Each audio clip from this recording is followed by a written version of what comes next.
Gentlemen,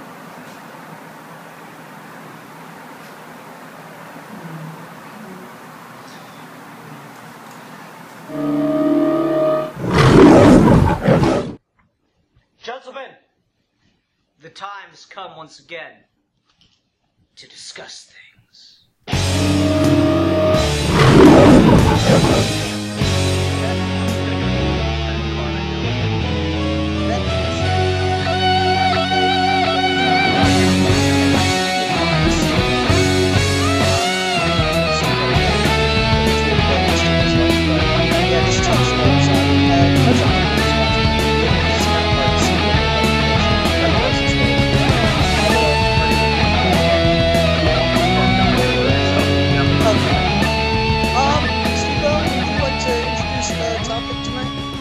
Sure.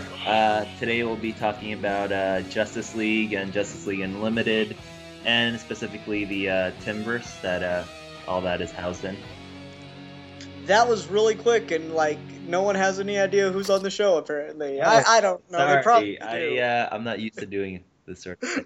You fine, mind if I do the intro? You mind if I do the intro? No, you are not allowed to do the intro because I hate you and you're ugly. But anyway, hi everybody, I'm Sid Part 2. Joining us today is a special guest, Steveocubed, and with me as usual is Zazubar and Milan Jeftik 1992. And as Stevo just said, we are going to be discussing the old Justice League show. And you know what, guys? You know what I did to get prepared for this? I watched a bunch of Batman Beyond because Justice League and Batman Beyond is now on Netflix, and I wanted to watch Batman Beyond. Well, goody for you. I watched a little bit of Season 2 today to get prepared for this. Yeah, I just finished watching a couple episodes. I watched the very first one and the one where Superman died. Well, That's thankfully, right? well, thankfully, all the episodes from both Batman Beyond and Justice League Ultimate are forever ingrained into my eye sockets. Unlimited, right? Unlimited, that's right. I know. Marvel is going to sue us, Milan. This cannot happen. So, Stevo, since you're already being way too quiet, I'm going to put all the pressure on you right now, right out the gate. Okay. He does that. Stevo, why did you pick this topic? For the same reason, I guess you've been watching Batman Beyond. I've just been watching a lot of it on Netflix. It just reminded me of kind of like the cartoons that I was really into, and that kind of really inspired me into getting into comic book characters. Specifically, I really appreciated Bruce Timm's work, Paul Dini, Kevin Conroy, Mark Hamill, although he doesn't really appear that much in this. But just, that got me into the whole comic mythos, so I thought this would be a good conversation to talk about. Oh, cool. I was just interested in that. Yeah, this is actually my favorite of the old Timverse animated shows. Batman Beyond just behind it. Mm-hmm. But I don't know why, I just felt the need to watch Batman Beyond. It was weird, because, like, I didn't notice Batman Beyond is awesome? Well, no, but like, I didn't notice that these were on Netflix until after Stevo picked the topic. And then I was like, oh, cool, Justice League and Batman Beyond. Well, I just feel like watching the pilot of Batman Beyond, so I'll watch that. And now I'm like halfway through the second season. Just for bragging rights, I watched all of Season 2 in one night. Yeah, that's cool. Yeah, that you are indeed king of the nerds, or at least a high bishop. Geeks, Milan. Geeks. No, you know what Zazubar is? Zazubar is Shui. Oh, totally. Zazubar is the epitome of Shui. He's the I've been trying to make Shui happen for a while. He's the Prince of Shui. Prince of Shui. Yeah, Slags. So, Stevo, where do you think would be a good place to start on the topic of reviewing Justice League? Well, I guess first, I think a good conversation topic would be their choices of who they chose in the Justice League to represent it. How we feel about that. Yeah. All right. Sure, that's an interesting. There's actually a really interesting story behind that. Obviously, they had Superman, Batman, Wonder Woman, and Martian Manhunter. But they needed a Green Lantern, and they were originally gonna have Hawkman or Aquaman, but they thought well, it'll just look like a bunch of white guys, and we can't have that. So they decided instead of Hawkman, let's have it Hawkgirl to add another female to the team. And instead of the white Green Lantern, what's his name, Hal Jordan? Hal Jordan. We got God goodness, Jones. John Stewart. John Stewart, that's right. It's my favorite character, and I forget his name. God damn it! But you got John Stewart. Yeah, Ron, weren't you the one that sent me, furious Skype messages when you saw the new Green Lantern and you thought it was John Stewart wearing a mask? I actually thought that too. Yeah, but I saw the tattoo and the gun. I'm like, that's not John Stewart. Just saying. I thought John Stewart converted to Islam. Yes. That's the approach they took. Yeah, I don't know. It'd be better than another human Green Lantern, in my opinion. Yeah, but too many of those. Yeah, so basically they kind of freely admit that they did it to diversify the team a little bit more. But strangely enough, these two, Hawkgirl and Green Lantern, became two of the most well-defined characters on the team. And in the first season, I think it was actually just the Batman show with his friends, Batman and his super friends, which to me I can't. But they gained back Superman's badassery and all the other characters' badassery in future seasons, which was great. So it actually became the Justice League, not Superman and his bitches. But that's the thing. I hate it when shows have to. The show worked.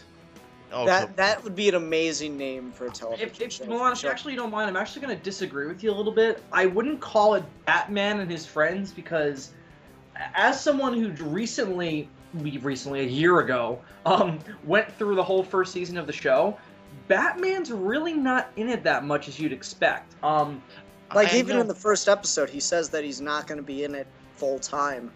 Yeah, it's very apparent that that's the way it works. I might agree with you saying Superman and his bitches, though. But I don't know. I feel like the show, as far as I've seen, I have not seen every episode. I've seen the majority of it. I would say that they pretty much balance out all of the characters. Yeah, I know, but the thing is, in some parts, it's just they overcompensate with Batman, and they kind of do that in not ignoring the rest of the characters. Whenever Batman's on screen, I just always have this feeling like they're just gonna make everyone else seem stupider or less competent. And it's just not to say that there were some. The first season was one of my favorite seasons because they did try to balance them out a little bit. But that's the thing. I guess it's just the reason I just don't like that, because Wolverine and Batman, for me, whenever they're in cartoons or in comic books, or I guess it's just the internet that did this to me. They kind of made me sick of Wolverine and Batman in teams. See, I'm disagreeing with you right off the bat here. Get it? Because Batman. See, Batman was on his A game, and that's why he showed up so seldomly in the show. Yeah, I know. Because they couldn't justify him being at the top of his game at all times. There are a couple things that people claim overpowered Batman in this show, and I mean, there's an argument there, when he kicked Darkseid, but at the same time, it clearly didn't hurt Darkseid. It just distracted him. So I don't know. People always point to that with Batman being overpowered, but at the same time, I didn't see it. No, it's not that he's overpowered. Yeah, it's not that he's overpowered. It's just, well, they kind of. I think Superman's strength goes down whenever whenever Batman's in his vicinity. No, I think Superman's strength in this is probably my biggest complaint with the show. And Steve-O, I'm going to ask you, just to get you to talk more, how you feel about it. But I thought Superman was depowered just throughout this entire show. I mean, even from the first episode, he gets, gassed, unconscious, and electrocuted. I just saw that happen, and, that's the thing that I always remembered was all it took to beat Superman was kryptonite or electricity. Well, actually, I didn't really have a problem with, him getting, he would get beat up a lot in this show, but it wasn't like he was being knocked out for the punch. Like, I think it was more for dramatic effect. You know, he was hurt, but he wasn't really hurt. The main issue actually I had with his powers was his speed or lack thereof in this show. He was really slow in this show. I felt like, you know, like in the comics, he's like him and Flash. You know, like a lot of times, like, you know, they'll be like racy against each other or like, you know, around the same speed. And in this show, he's just like a tank. Yeah. Yeah. My feelings about Superman in this show kind of came to the forefront when I watched an episode today, just to get prepared for this. He is really well written. His character is great. I think and I think it was more noticeable for me because I've seen all of Superman TAS recently. So when I saw that most of the characterization that he had in that show was carried over into Justice League, it kind of came full circle for me as someone who didn't watch it with that kind of consistency when I was a kid. So that was something that stuck out to me today, and I really like that. Power set wise, I don't want to complain about it too much because I think they're just trying to be consistent from Superman TAS, and that's definitely a problem there because every other episode in that show he was losing his powers, and it drove me crazy. It's not as bad in Justice League because they give him more threats where it's acceptable for him to be that overpowered. You know, where he's fighting aliens and, you know, gods and stuff of that nature. So they don't have to worry about, like, this is a problem that Superman shouldn't even be dealing with. But the whole electric shock thing, yeah, you know, you watch that scene, you're just like, how can Superman be hurt by an electric shock? Like, but he gets punched by a giant robot and he's fine. The one that always stuck out to me was when Deadshot first showed up in the show and he was trying to kill Aquaman, and Superman chases him down as Deadshot goes into a sewer grate, and picks up the sewer grate and just gets electrically shot. How powerful did that thing have to be to knock out Superman? Well, let me just throw this out there since I've seen some of the special features, and I'm not saying it justifies it, but there's a reason that Bruce Timm has given to kind of explain it.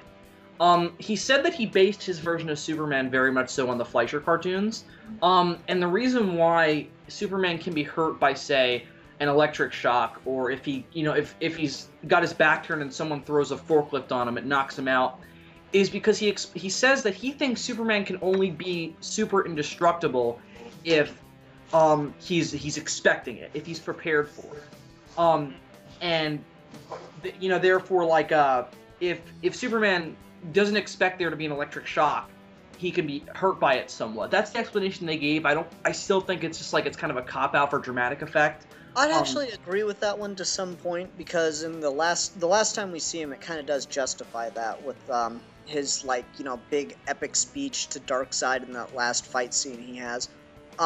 He's talking about how he's always, you know, holding back. So it seems like if he's trying not to, you know, essentially fall through the ground based solely on his mass, that he wouldn't be able to brace himself for an attack that he's not seen, I suppose. I think it's the best explanation that you could possibly give for Superman being hurt by those things. I still think that it's not in the show, though. So I think that, like, if that is Superman gets hit by a missile and he gets hurt, and, you know, the Justice League is just like, how'd that happen? Batman should have been like, oh, if he doesn't prepare for it, hurts him. Yeah, or something more well written than that. You know what I mean? Yeah. But there's one episode which I see in the later seasons, Superman really gets his leg back, and there's the fan theory that at the end, the reason he's so weak and kind of old looking in the first season is because he still has kryptonite poisoning from the end of, you know, Superman TSA. But later on, he gets, you know, Superman TSA. Excuse me, sir. I'm gonna have to check your bags. The animated. The animated series, anyway, but Superman basically sexual attack. Shut up. But basically, yeah, in the later seasons, he does get a lot more awesome moments to balance it out. You know, sure, he can still be a little bit hurt, but he balances out with some really cool moments. And one of the standout moments, I think, is mainly the episode where he dies and he gets shot back into the future. Spoiler alert. Basically, you see Superman without his powers, and Superman's a bit of a badass, even without his powers. Yeah, I was just watching that one, and he's much more clever in that, and that's something that, you know, they reduced his powers, but they made him more clever than he usually is. I like that a lot. Especially in TAS leading into Justice League. Like, the episode I watched today to prepare for this is the first episode of Season 2, where Darkseid goes to the Justice League and asks them for help in fighting Brainiac. And, you know, of course, Superman is one of the most level-headed, you know, think the morality of this situation through before he throws a punch. But in the case of Darkseid, especially after what Darkseid did to him at the end of TAS, it makes sense that if Superman saw his fucking face, he would go to town, and that's exactly what happens. I don't know, I like that kind of well-written behavior with Superman, where that's the one enemy where he is not going to think. He's just going to react, because Darkseid scarred him for life. Well, I think this. Let Steve go. Well, I think that's a guest here. I think that's one great thing about the show in general. I mean, we've been talking a lot about like powers and stuff like that, but the main strength of the show was the characterization of like all the characters, the character arcs, and a lot of times like they would throw little things in. I watched all 4 seasons pretty much back to back the last few weeks, so I noticed things like they'd throw in like references to like Ace, like earlier, you know, the Royal Flush Gang, and then they'd bring back that character, or like they'd make a little reference to a side character here, which they would make a major character later. They really did a good job of tying this all together and making it really work. Yeah, if you don't mind, I'd like to throw out kind of an amusing continuity quandary I had. In Batman Beyond, and Ian, I'm sure you'll know what I'm talking about, Bruce makes a big deal out of the fact that he knows who the Royal Flush Gang is and that it's a problem that they've come back in a different incarnation. When I watched Batman Beyond and that revelation was made, I actually went back through Batman TAS to be like, did I fucking miss something? Because I was like, when did Batman fight anyone called the Royal Flush Gang? And I couldn't find anything. I'm just like, oh, I guess they just threw that in for no good reason. And then after that, Bruce Timm and the production team seem to have this weird, like, fascination with those villains, because I think they're just such villains. You can do pretty much anything you want with that gang. Yeah, because they pop up constantly in the stuff after that, whether it be Justice League or whatever. Like, they even pop up in Justice League Doom, which is not in continuity with the Timmverse, so it might as well be. I don't think there's anything that directly contradicts it. Well, aside from the Hal Jordan Green Lantern. Well, no, I mean they could have just switched them out. Oh shit! Sorry. Yeah, what the hell is that? My goddamn Windows media player is messing up on me. I was getting something queued up for later. Oh, okay. Sorry. Cool. No, I mean I think that the Royal Flush Gang were such good just fill-alls. You could do whatever you want with them as long as you keep the card motif. Yeah, can we talk Batman Beyond in this, or? Oh yeah, I mean, like when you messaged me about it, you'd originally said the Justice League and the Timmverse in general. Yeah. And that's what I'd told a couple people that were asking me about it. So when you first said Justice League, I was like, oh, well, that's fine. There's certainly enough to talk about. But yeah, we can talk about the Timmverse in general too. So I was also watching Batman Beyond recently, and I thought that one of the best things in that show was the way they kind of paralleled Ten's kind of situation and the Royal Flush Gang with Terry and Bruce. But I don't know, like, what did you think of the fact that like they just like he never read the note, and then she just kind of that whole situation just kind of fell off? Do you think that was good writing, or what did you guys think about that? I thought it was a good choice on Terry's part to just ignore her because she wasn't a realistic option. It's like, the thing is, the very first time we saw Melanie, or Melody? Yeah, I think it's Melanie.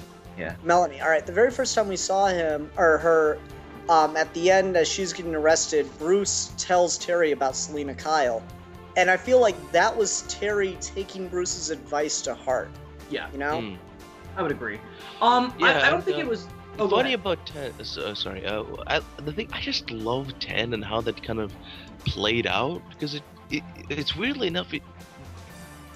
Batman Beyond has this weird kind of almost rock and roll but adult feel to it, especially like with the music cues. I'm like, this is interesting. He was essentially, well, quote unquote, cheating on his girlfriend with her, or were they kind of separated at that They point? had just broken up. Oh, right then. So that's okay then. So she's the rebound. I mean, Dana and Terry were always on again, off again. Very much so. Which, by the way, I love how they pick up on that in the recent comics and they develop it. It's. Oh really, yeah, I have to finish. I'm this. not gonna spoil it, but it is really well done. Okay. But if I may bring something up really quick, I don't really like Terry's relationship with Melanie because it always feels very artificial to me. And I'm not. I was never, just to say this, I was never crazy about the Royal Flush Gang anyway. Whenever they show up, I'm just kind of like, ugh. I don't know, flying playing cards is cool. I don't know, but it's more just like, they work better in my opinion is like, there's an episode of Justice League, I think it's Unlimited, where Superman and Batman are just fighting random villains and just like, what the hell were these guys' motivations again? And they were just like, they were talking the whole time, and I was, that's where I the think Royal... you're talking about the Batman Superman movie. No, it's it's in Justice League. I remember it distinctly. But that's where I think the Royal Flush Gang suits best, because none of their motivations or any of their stories are all that interesting to me beyond 10 kind of rebelling against them. That's when it gets a little interesting to me. But her relationship with Terry, I always felt was very artificial and very, very, like, you know, just sexual. And I suppose that works fine for them being teenagers, but even then, I was still not crazy about it. Whenever they showed up, I was just kind of like, alright, maybe I should just skip this one. Which I didn't, but still, I had that thought. I thought that was kind of the point, though. Like, because, like, at least on her, and, like, because she's been moving around so much, and, like, she's never really had anyone, like, she has to almost make things artificial. Like, she's not really, you know, that's the way she has to do things. Yeah, I'd agree with Steve-O on that. I liked their relationship just because she was a character that knew what she wanted and at least tried to do those things, but still had conflicting emotions about it. You know, it's hard to turn your back on your family. Right. And there are please points where stop blowing on your microphone or whatever you're doing. Right, and there are points where her relationship with the family is interesting. Like, I like the episode where she has to steal from this, like, gang, or, like, this really kind of important, like... No, it's not the Jokers. It's, like, this group of, it was like... the really highly influential criminals. Oh, right, in the card game? The organized mob. Yeah, exactly. I like that episode because it is very much so a very tense episode for Terry as Batman, because, you know, he kind of wants to help her, but at the same time he's like, stealing is stealing, and these people are criminals anyway, so why do I care? That was interesting to me, but whenever they had dialogue together, I was just kind of like, eh. Yeah. I thought it was quite cute, actually. I thought it was quite cute. I don't know. They should have done probably one more episode with 10, which I don't think they ever did, if I'm correct, Bill. Beyond Beyond him throwing away the note. I don't remember. I think they did one more where she was like trying to lead a regular life, and he like followed up with her, but she wasn't really doing anything. Yes, okay. yes, you're right. There's an episode in season 3 that's like that. Yeah, you're right. Okay.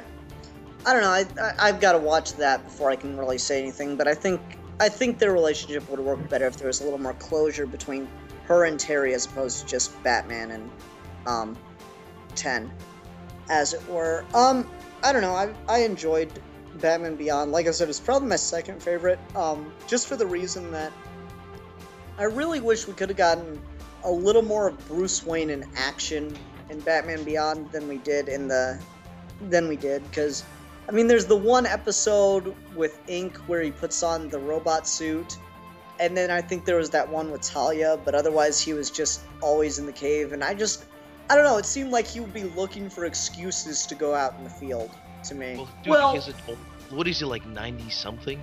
No, but that's my point. Early is- 80s. Early 80s. No, my at the point is latest. he would be looking for excuses to go out in the field. No, but dude, he can't. He could barely walk in that thing. Oh my god.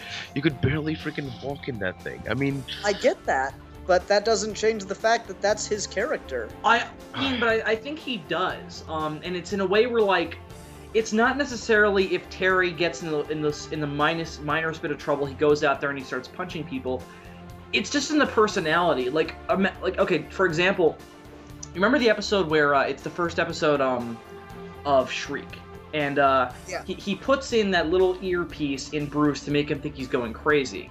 Mm-hmm. The personality Bruce displays in that episode is very, very Batman, and I think that. And it's also fitting in that episode that he says that in his subconscious he calls himself Batman, so I think that that's very fitting. I think that more often than not, it's displayed through his personality, the way he talks to people, rather than going out and fighting people. No, I didn't want him to go out and fight people. I was always surprised that, like, Bruce wasn't piloting the jet and, like, shooting down people anytime Terry... He does that a few times, though, and I think that what we get is enough for his character. So, I don't know, I think that what they did was fine. I don't know, I like Old Man Bruce kind of sitting behind, being the cool-headed, kind of indifferent voice. And when when he's not indifferent, it's really kind of scary. Fair enough. That's just how I always felt about it. That's my one big problem with Batman Beyond. And I feel like if it had gone on more, they would have done more with it. Yeah, I mean, they basically gave him one moment per season where he beat the shit out of somebody. True. But the thing about that Ink episode where Terry gets kidnapped, I'm surprised that they were allowed to have that on, because that was weirdly S&M. I mean, just like she hasn't, like, I can't believe they actually allowed to have that on TV. Oh God, here we go. I'm serious. Everyone skipped 2 minutes ahead now. Dude, no, don't. It's not like I don't have a point. I mean, she basically kisses him, but then just goes down his mouth. Ew. Oh, that's not S&M. That's something Clayface did plenty. Didn't Clayface? Yeah, but there's something strange. I kind of agree with Milan. There's something very sexual about it. Yeah. And it really stuck out to me when I was a kid. Like when I watched that episode, there was something kind of stirred in my mind, or I was just like, oh, I better close the door. Just something about it felt like kind of, I shouldn't be watching this. I don't know if it's I don't know if the difference is that maybe because Ink is a female and Terry is a teenager, there was something that was different about, like, say, when Clayface ingested Bruce and started squeezing him. There was just something about it. I don't know. I'm just saying, it seems like they did it several times in different episodes, depending. Wasn't there a water villain that tried to drown Flash or something like that in Justice League? One little thing, didn't Metamorpho do something like that? No, he used to turn into gas. But the thing is, that whole thing kind of defined my sexuality, and that's why I'm so fucked up. So blame Batman for my sexual perversion. Okay. And Steveo leaves the call and never comes back. This is a little too much information. Yeah, I agree. Welcome to the show, buddy. Welcome to the show. Now I know why you guys draw your characters on couches. This is a little bit more psychology than I hoped for.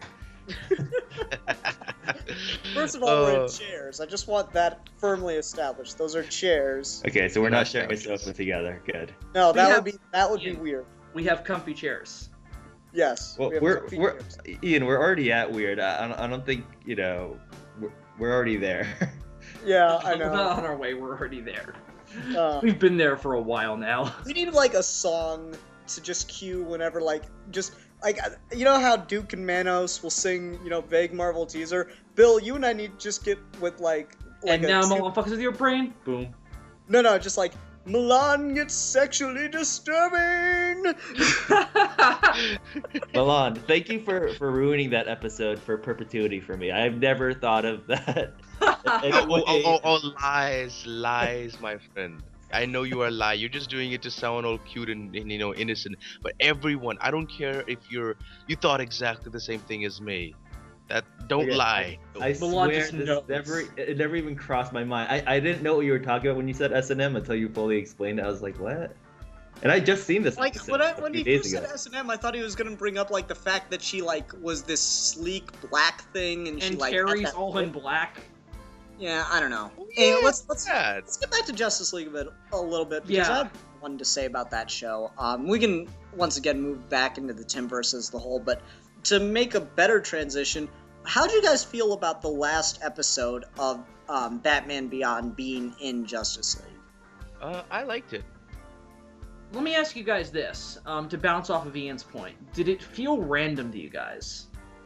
No, because it was called Epilog, and I like the fact that they used a character that we'd only seen in Justice League to tie the two shows together firmly. Yeah. It wouldn't have worked if it wasn't Amanda Waller. Let me put it that way. Oh, totally. Yeah. Let me bring this point up quickly. It kind of fit for me because Batman Beyond got canceled or stopped being made because of Justice League. Yeah. So it was fitting to me that they would put Batman Beyond's final part in Justice League. And I love Amanda Waller in Justice League. Just have her just be a very capable character, and she is just an insufferable bitch, but she's so good at it. She goes through a great character arc throughout Justice League. What did you think about the use of Batman Beyond as the last episode of Justice League, or second to last rather? Are you talking to me or Steve-O? Steve-O. I thought if you guys remember, it was actually in season 1 of Justice League Unlimited, and that was like the season where the whole arc was basically like Justice League versus the American government sort of thing. So it was, yeah. It definitely fit there. Yeah. Don't you mean Unlimited? I'm sorry? Was it the first season of Unlimited? Unlimited, yes. Oh, okay. So I felt like, right there it fit just because of the overtones of sort of like that whole like not being able to trust people and stuff. And Amanda Waller was a big part of that whole arc, so to fit it in right there worked. But anywhere else I felt like would have been random. What did you guys think about the fact that Bruce Wayne was essentially Terry's father? What did you guys think of that plot point? That worked for you guys? I like that. I like that. That one is controversial. I enjoyed it. I enjoyed it simply because it was so unexpected, but it made perfect sense once they did it. It annoyed the hell out of me the first time I saw it. It infuriated me because Terry McGinnis was a very inspirational force on me being a superhero fan. Like Terry was for a long time my superhero. That was when I said which superhero would I want to be, I'd say Batman Beyond. For a long time. But and then when I saw the fact that he had to be connected to Bruce Wayne genetically, or not had to be, but it was revealed that he was, it kind of annoyed me because I like the idea of Bruce taking this complete stranger and turning him into Batman. That being said, it's kind of grown on me, and I wonder if it's almost the fact that they're filling in gaps based on that plot point with the Batman Beyond comics, and it's leading to some really epic stories. But I've come to a point of peace for it now where it does make sense. It's a really interesting plot twist, and the way Terry reacts to it is very natural and very, very cool. Yeah. I've come to appreciate it over time. Mm-hmm. Oh, definitely. Let me put it this way. I think the only reason it works as well as it does is because of the fact that Bruce isn't the one that did it. Yeah. But I like that Terry thinks he is at first. Yeah, because, it makes sense. It sounds like one of his contingency plans. And it sounds like a weird Bruce thing. Yeah. Yeah, it sounds like I needed to plan in case I needed my genetic material in the future. Oh, it just sounds like something Batman would do. Yeah. Almost. Oh, dude, but you said that Batman would never do that when we talked about him. No, I was saying that it sounds like something Batman would do, not that it's something he would do. Like from that Justice League perspective, it sounds like something he would do. It doesn't. Well, let me put it this way: it doesn't sound like something that the Timverse Batman would follow through with. There are points in Beyond where Bruce becomes very, very dark and fucked up in terms of his plans. Like, kryptonite inside of a vault. Anyone that was a little bit like whoa. As comic fans, we all knew that Bruce had that. And in most continuity, Superman gave it to him intentionally, but that's not made clear in the Timverse continuity. But there are points in Beyond where Bruce becomes a very dark character, and it feels to me like that would have been the furthest it would have gone. Yeah, and let me just clarify. It sounds like something, given Doom, which I know isn't in continuity, but Justice League Doom and Crisis on Infinite Earths, there's no reason they shouldn't be in continuity. They have almost the identical voice cast anyway. But in Doom, they freaked out so much with the whole contingency plan. And it just sounds like something that other members of the team or outsiders think he would do, just based on his personality. But I think it's something he might have planned but never followed through with, similar to the War Games story arc in the comics. Yeah. Let me ask you guys this now that we're on voice casting. How do you like George, what's his name, George Newbern? The new Superman voice as opposed to Tim Daly? I don't know. The Tim Daly, I like Tim Daly, but his Superman sounded a little bit too young and inexperienced. But see, Superman for me is he's supposed to have in my head at least. Tim Daly, when he did do like Superman-centric episodes, his voice sounded nice and strong and masculine, and it sounds, yeah, that's Superman. He's completely comfortable with himself. But like I said, whenever he's around like others, like Batman, like for example, he always has a bit of a timidity to his voice. He doesn't have the same masculine voice. But with the guy you mentioned before, you're talking about the guy who Daly was on Justice League, the Timverse, and the other guy is on Young Justice, I think it is. No, Tim Daly only voiced Superman in the Timverse in Superman TAS. It's a different guy in Justice League. Oh, okay. Well, yeah, he's okay. But whenever he is just by himself, he shines as, Superman voice. But whenever he's around people, he sounds a little bit too young, really. Steveo? I don't know who this other guy you're talking about is. I haven't seen Young Justice, so I couldn't really speak to that. No, he's not Young Justice. He's the guy in the 2 new Justice League animated movies that have come out. Oh, okay. Which 2 are you referring to? Justice League Doom and Crisis on Infinite Earths. Okay. Wait, no, Crisis on 2 Earths. I'm sorry. Okay. I don't remember the voice too distinctly for those 2, but I think Tim Daly, I thought the fact that his voice, like, he sounds still commanding to me, but that bit of vulnerability, I think kind of worked for him, like, because it kind of characterizes the fact that he wants to always, like, do the right thing, but he's not always sure, and I like that that Batman is able to sometimes get to him, or other characters or can get to him. The fact that when he kind of broke character against Darkseid and he kind of went nuts, and I thought that was great, and I think the voice kind of works for that. I love that episode of Superman TAS where he kind of where him and Darkseid have that amazing fight on Apocalypse, because that was the scene where Tim Daly became Superman for me. Just like he's in this tattered costume.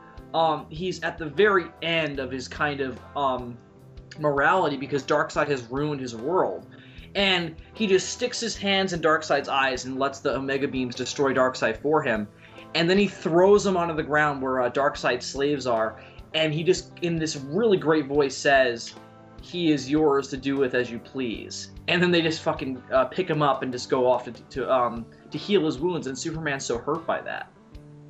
I thought Superman, that was... I am many things, but here I am God.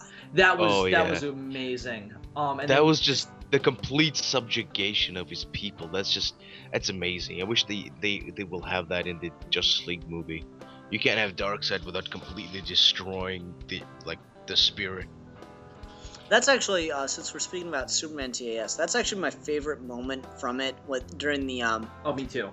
The Darkseid. No, not that one. I was gonna say my other favorite moment from it. This is my first favorite. That's my second, with Darkseid's last line. But it's the first Darkseid invasion where Highfather shows up and helps fight on the side of Earth, and like he banishes Darkseid from Earth. And as Darkseid's leaving, there's that one cop, Dan Turpin, wasn't it? Yeah. And he's like, yeah, get out of here. And Superman like looks at him and smiles. And Darkseid just turns around and is like Omega beams his ass. And it's just like, there's nothing Superman could do about it because like Highfather was cool with that happening since you don't mock essentially a god. I really love that. That was so messed up. There's actually Just to bounce off of that scene, there's actually a scene in the recent comics where they echo that again, where someone else in the Beyond verse dies. Mm-hmm. And they have the same shot where Superman in shadow is looming over a grave. And I always love that shot. Mm-hmm. Oh, actually, speaking of comics and such with this, alright, so to go back to the Epilog episode, where Terry's talking about the father that raised him, there's this one line he had that I always found so funny that it worked out, and just because of the writer, and yes, we're getting there, Bill, I had to wonder whether or not it was intentional. But Terry said, "My father was a good guy. He didn't help prevent the near apocalypse of 09, but he was still a good man." And I just found it so funny that Final Crisis came out in 2009. Yeah. That's hysterical. That is hysterical. Because that was still in the show's future since the show wrapped up in, 2005 or something? Yeah, somewhere around there. It was right before The Batman started. The Batman. Let's not talk about The Batman. I have a love-hate relationship with that show. The Batman was okay. It's not as bad as people say it is. It had its moments. I despise the voice, but let's not talk about it. I don't think we should get into it. Let me just say this. The Batman is to Batman fans what Smallville is to Superman fans. Yes. It's bad most of the time, but every so often they just do something really well. Yeah. I would agree with you there. Even a blind squirrel finds a nut once in a while doesn't mean you reward the squirrel. That is a great metaphor for the Batman. Anyway, Steve-O, why don't you direct the conversation now, since I got my Final Crisis reference in it? I actually think. What do you guys think of the season finales? Like, I thought they did this show did a really good job with making the season finales really epic. What do you guys think? The first one wasn't the Hawk people. What was the first one? The first one was Savage controlling World War II. Okay, that one had a major plot hole for me, at least. Or not necessarily a plot hole, just a major problem for me. Oh, God. Go. Okay, Steve-O, since you're the Justice League fan and you recently watched all this, you'll remember it the best. And I'm going to pose this question to you directly. Sure. So they go back to World War II, and admittedly, Hitler is not in power. But does it bug you that no one thought to check whether or not the Holocaust was happening? Actually, yeah, that's pretty messed up. Like, Superman's back there and he doesn't go, I'll be right back. Wow. Okay, so we're good. Milan's ruined Batman Beyond for me in all kinds of S&M ways, and now you've ruined Justice League for me because the Justice League is just horrible. Yeah, right? Well, we tend to do that. We tend to destroy childhood memories. We destroy childhood Like, memories. I suppose it's one of those nitpicky things, and I mentioned it before, and the person I mentioned it to that had the funniest reaction is, well, Vandal Savage wouldn't have continued the Holocaust. But Hitler rose to power simply on the grounds that he blamed the Jewish people for everything. You think Germany just quit? Well, we got another guy. Well, I'll throw this out there to partially try and justify the show's reason for not bringing it up, directly at least. They do make a brief mention of the fact that Savage directly says, I stopped all of his silly schemes.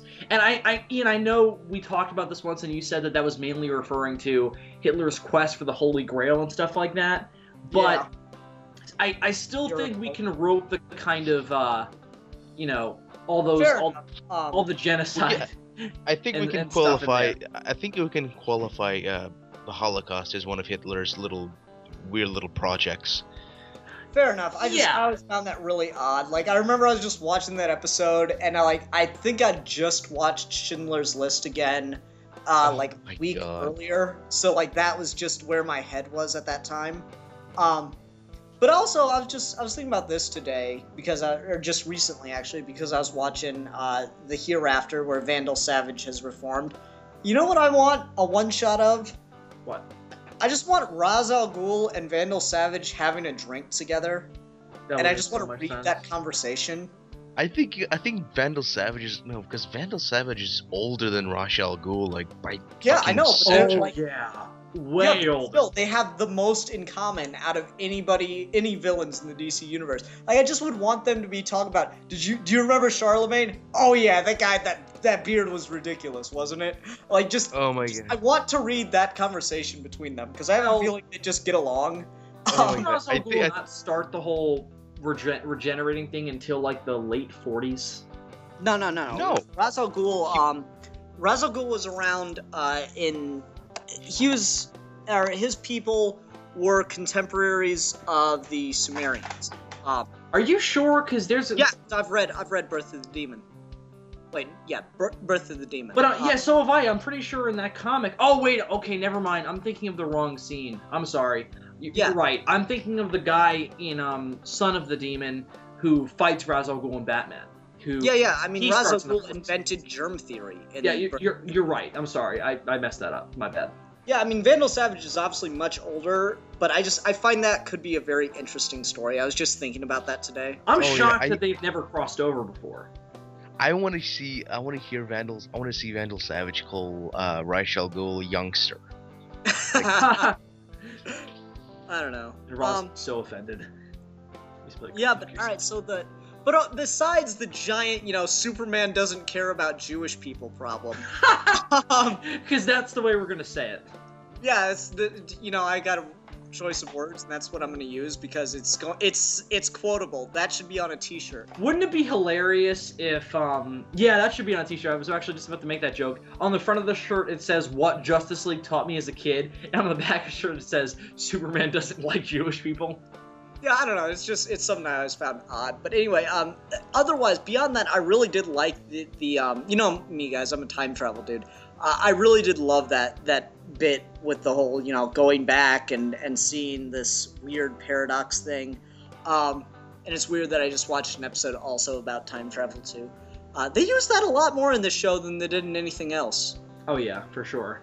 Because there's also that one with where they went to the far future, where they did the crossover with Batman Beyond and Static Shock.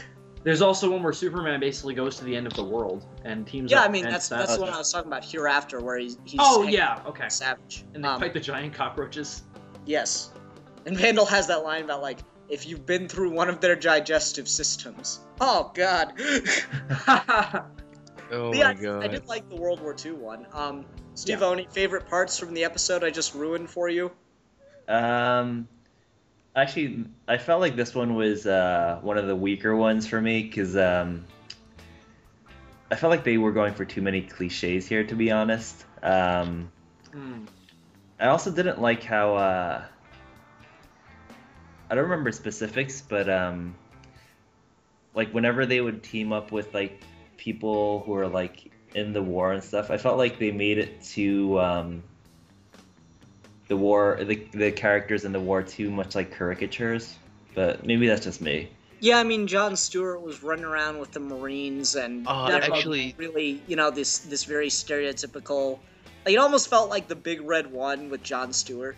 Yeah, yes. The weird thing is, the weird thing is they actually, if you look at the episode, they kind of reference a lot of Marvel World War II type of heroes, like basically the heroes of that time. I mean, like when Superman flies through a plane, he's engulfed by fire and he looks like the Human Torch. And basically, one of the Batman saves a guy who he looks a lot like Nick Fury. And then a grenade goes off, and he gets something in his eye, and he's his hands over his eye. No, Batman wasn't in that episode. He was in the future. No, Batman. Batman not Superman or well, I'm not sure who it was, Superman or Batman or somebody. But basically, yeah, it references Nick Fury. It references the Human Torch and a few other people I can't really remember. But yeah, that's awesome to me. That does remind me, though. How do you guys feel about since it's a lot more of an alternate universe than it is, time travel is obviously involved, but it's a lot more an alternate universe. It's kind of like traveling to an alternate universe and then time traveling within that alternate universe. Well, like they what happened is they were outside of this reach of it because like they were in space when they were approaching. Right. And they went back to the point at which Vandal Savage started messing stuff up. Right, exactly. So let me ask you guys this. Before that all happens, how'd you guys feel about that universe's Batman's cameo? I thought it was really cool. I like the idea that Batman never gets a break in any universe. Yes, you know? there's always some form of Batman. Yeah, he's always, his parents always died no matter what. And like the one time I read a comic where the Waynes didn't die, Bruce Wayne was like this really sheltered, asthmatic kid. Steve-O, you got a woman tied down to the train tracks? You like twirling your mustache right now? No, it's just a train going by. The problems of living in New York.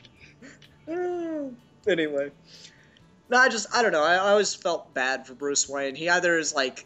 Are you talking... Wait, when you were referring to him being sheltered, are you talking about the end of R.I.P.? No, not that one.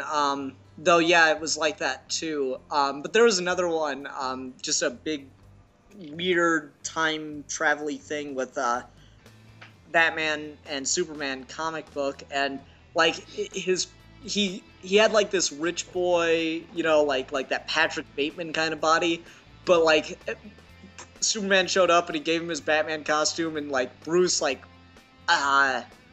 he really like chickened out and he couldn't throw a batarang. Or, that's awesome. It was really pathetic version of Batman. So like he's either a wimp or he's like an unstoppable badass. He's the most dangerous man alive. Or this most just tragic character. All right, so there's the World War II one. What about Starcrossed? And that's what was that? The Hawk people. Ah, right. I haven't seen that one actually. I haven't seen it all the way through, as just to point out. I've seen most of it. I really kind of dug the fact that it's from within the league's own ranks. Yeah, Steve-O, how about you? Yeah, I mean, I agree. It definitely raised the stakes, and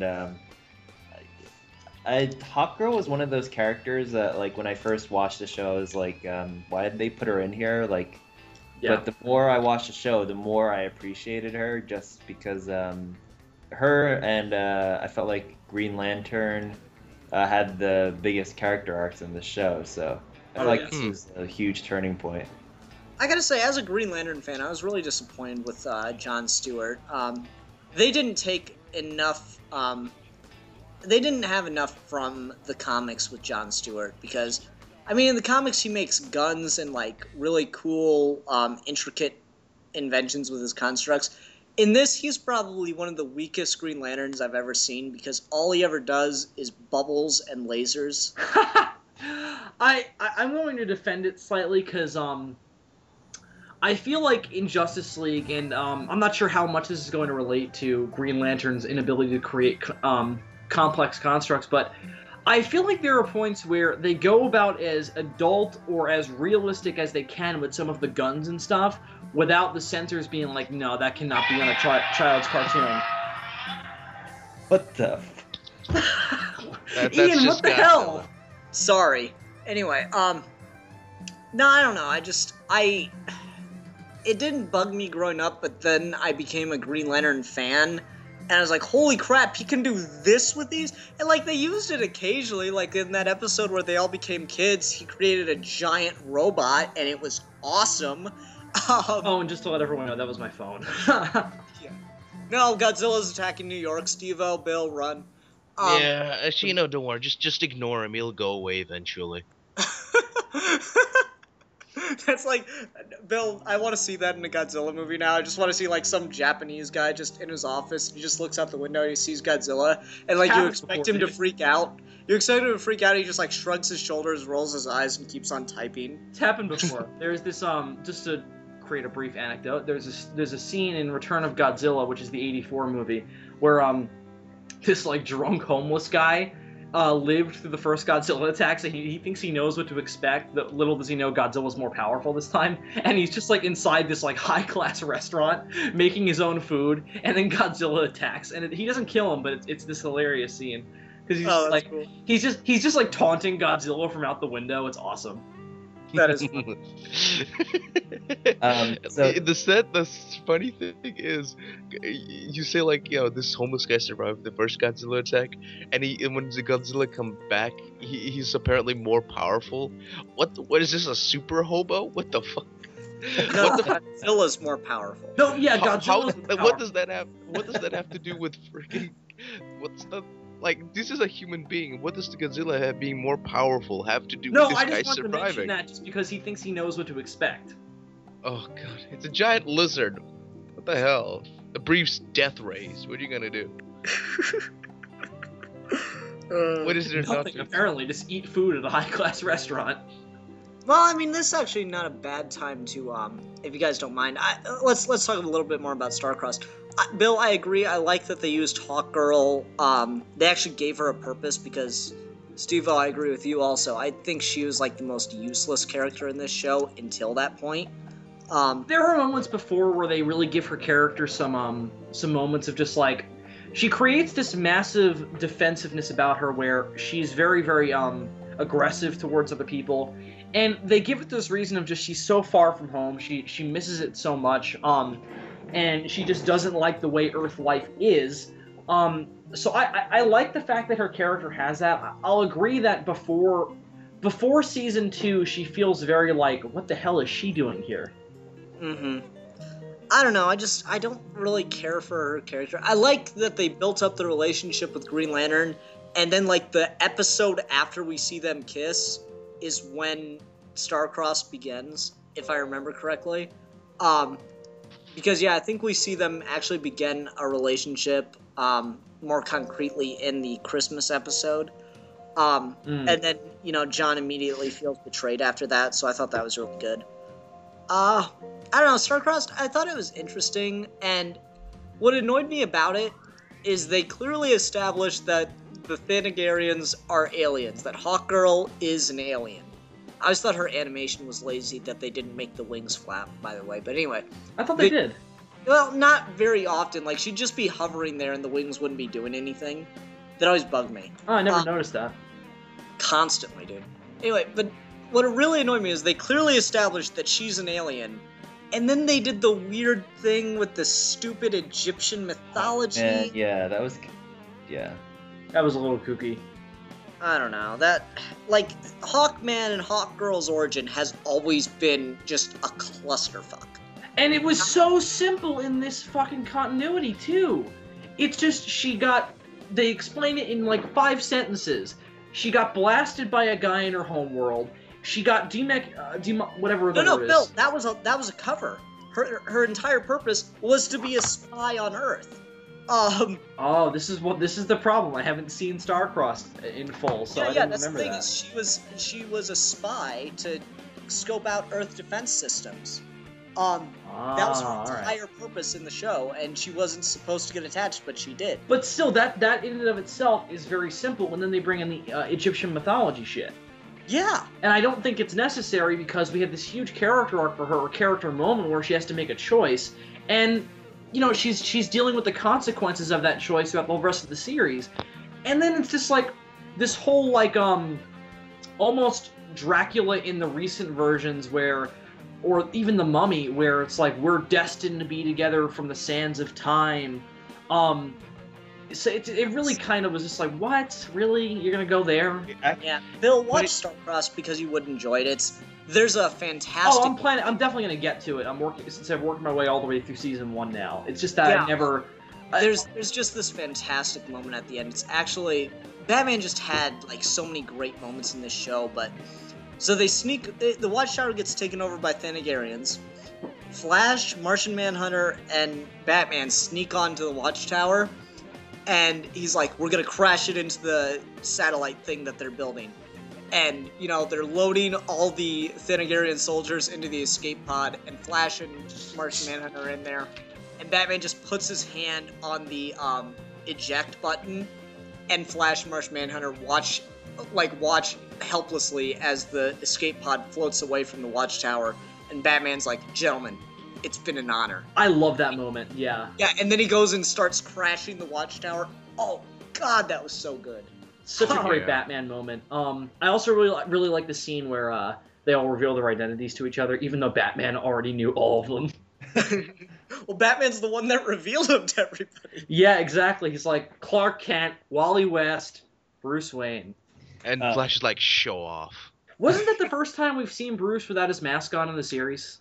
Not necessarily. I think no, because there's an episode. I'm not sure if it was before that, but I know there was an episode where we saw Bruce Wayne. Yeah. Oh, that's the one with Wonder Woman. Yeah, Yeah. You're right. Okay. It's in the same season, actually. It is. Okay, I forgot. Sorry. This is like sort of unrelated, but it has to do with unmaskings. One of my favorite moments in the show. Do you guys remember when Lex Luthor takes over Flash's body, and then he like, Oh God, yes. he's like, he looks to see, at least I can see who Flash is, and he takes off his mask. He's like, I have no idea who this is. That was great. Yeah. Weird thing about that, and this would Hysterical. make it, I know Captain Logan isn't watching this, but if Cap was watching this, Michael Rosenbaum, who played Lex Luthor in Smallville, voiced the Flash in Justice League. So for one episode, he got to play his own character again. Wow, that's fucked up. Isn't that is- weird? that Because- is some meta shit right there. I don't know. I love Michael Rosenbaum as Flash, as Lex Luthor, because he's walking around. He's like, "Are you gonna wash your hands?" No, because I'm evil. that was awesome. Oh my god. Oh my lord.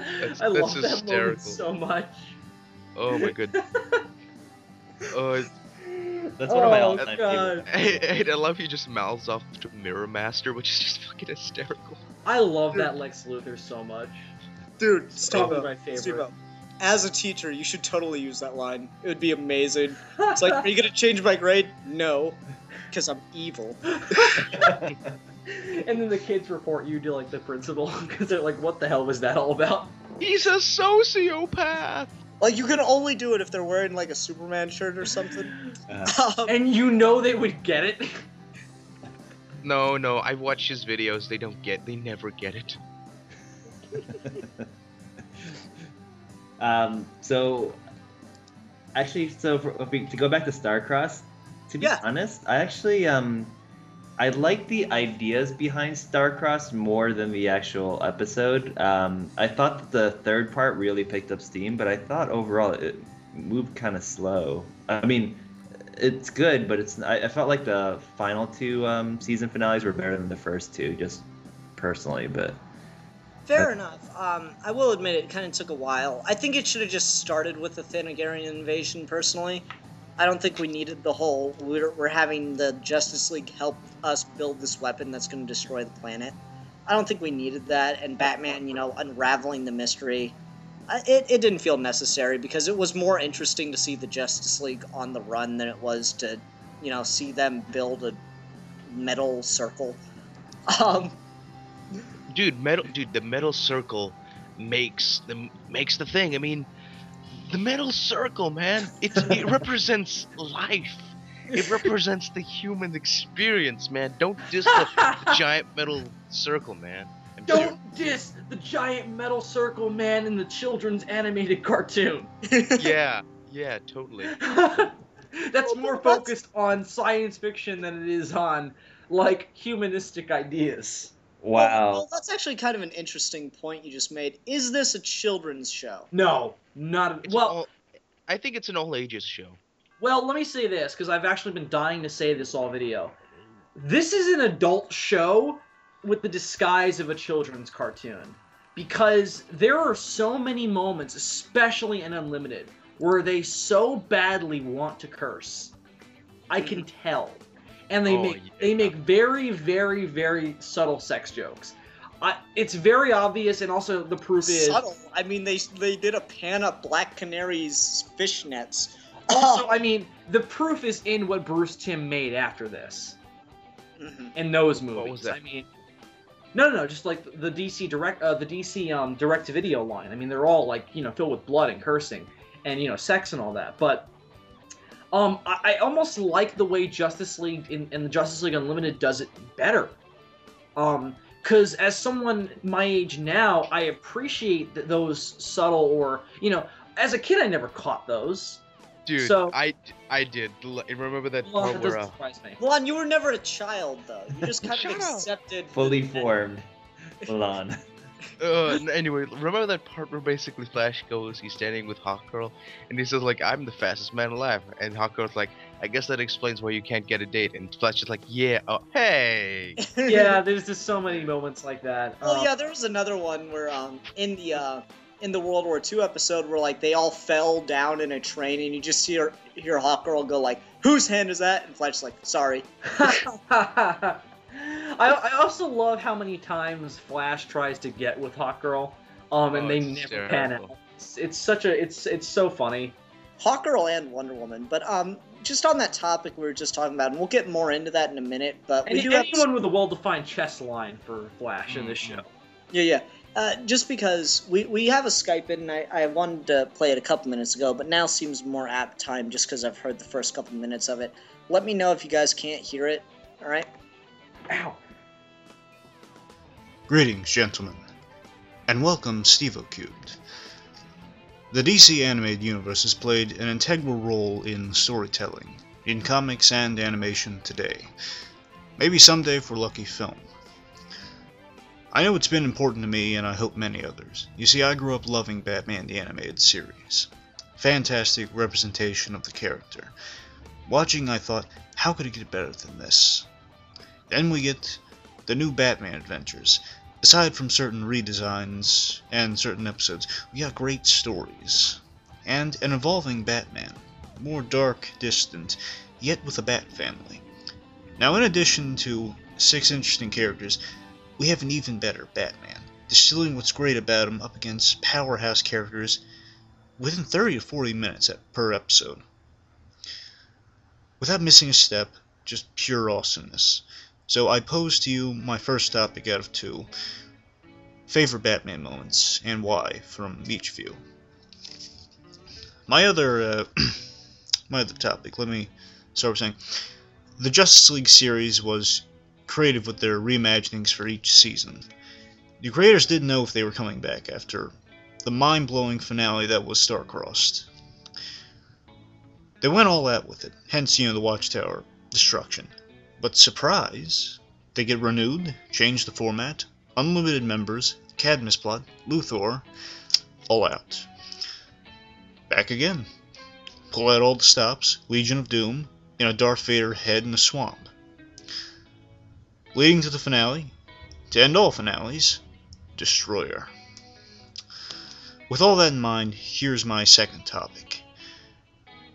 The epic finales, and starting from scratch, the beginnings, these reimaginings, just going in a new direction for a series. Just basically, the epic finales, just how they keep coming back from it all and just doing something even better, just different.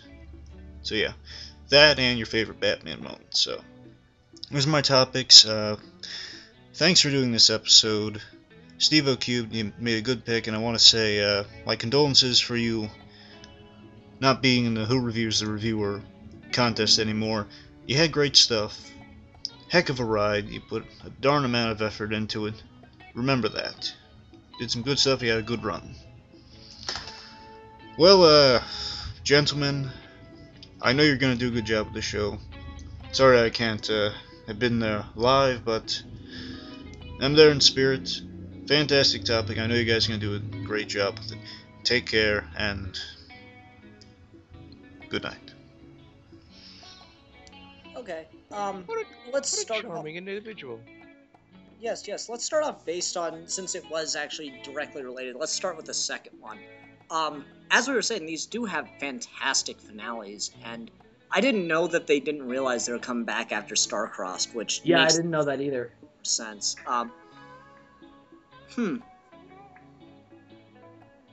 don't know. I think they just kept trying to amp up they're trying to, every season they just try to also reinvent themselves, but kind of also try to amp up the stakes and the amount what they are able to do, because every season I believe their budget got increased a little bit more, so they thought like, hey, We got more opportunity to do all this other wonderful stuff. We don't have to focus all on Batman anymore. We can have like a Booster Gold episode. We can have a Wildcat episode. We can have a Lex Luthor episode. We have this giant. We have so many characters besides Batman. So let's just leave him here in the corner with these toys and let's Okay, focus Milan, about all get this. off of it. It's not Batman the Animated Series version 3. It's not real. I don't understand where this is coming from. I don't think this is. It's not Batman and the Justice League. I think it's just the Justice League. I don't think Batman is the center of the show at all.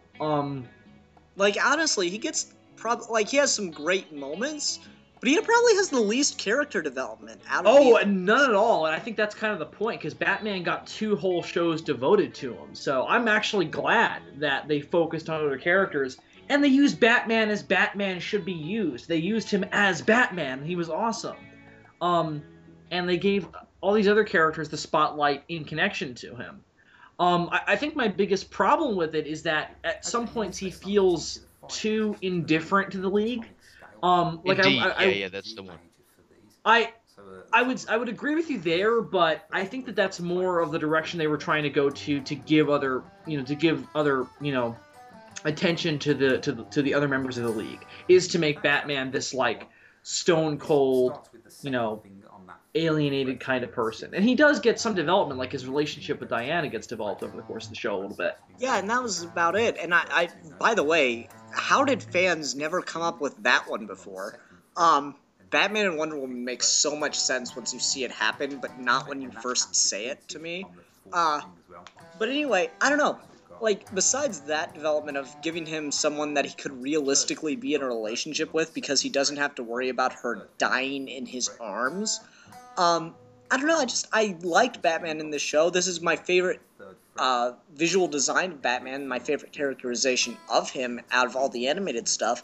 But Milan, I really don't see where you're coming from on that. Like, the formula for the show was pretty much to pick 2 characters that are like our team, as it were, and we follow them for a story, and occasionally other members of the League will show up in that, but most of the time it was 2 individual members of the League driving a story. And then for like the more epic episodes, they tried to get all of them in, and very rarely was Batman a member of those pairs. I think the most prominent one where he was the one with Zatanna in Unlimited. Diana gets turned into a pig. That one was such a joke episode, but I don't care because Kevin Conroy Am I Blue was pretty cool. Yeah, that was funny. And I love the reason he gave for why he was able to sing it. Yeah, that was cool. Why was he able to sing it? Because he was on a stakeout watching the Penguin in the Iceberg Lounge for 2 weeks, and like they had the same performer on every night, and they sang that song. Anyway, Stevo, did you have any more thoughts on like the finales of these? Because we were talking about the first 2, like you said you enjoyed the second 2 more. Right. Who was the gentleman that we were listening to earlier?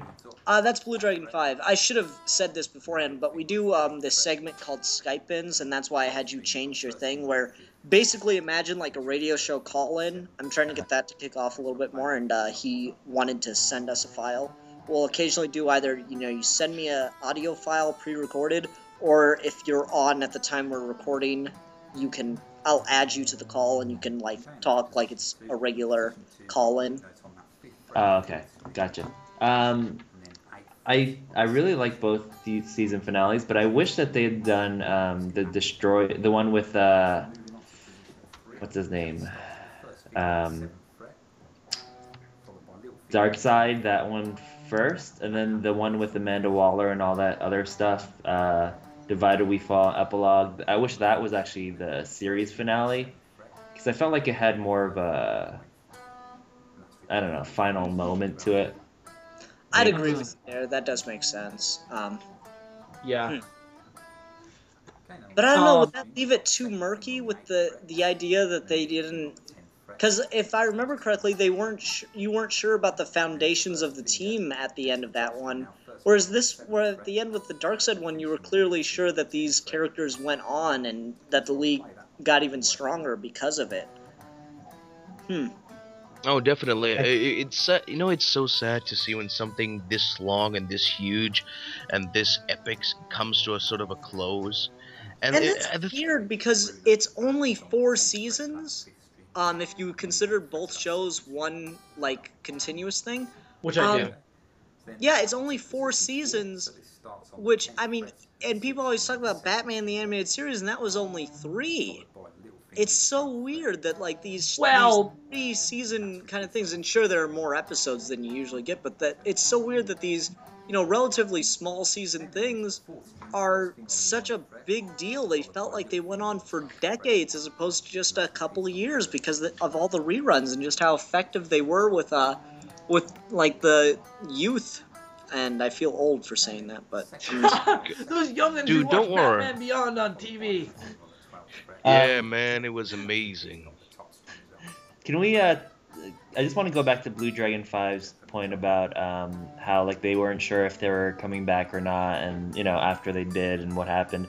How do you guys feel about the fact that they made unlimited, like especially like specifically for like characterization and like character arcs and Oh, I loved it. I thought that was the coolest thing ever. Oh, just because you got all these one-off characters that you never get to really see. Like, let me put it this way. I could never imagine another situation in which we would get the Question as an animated character.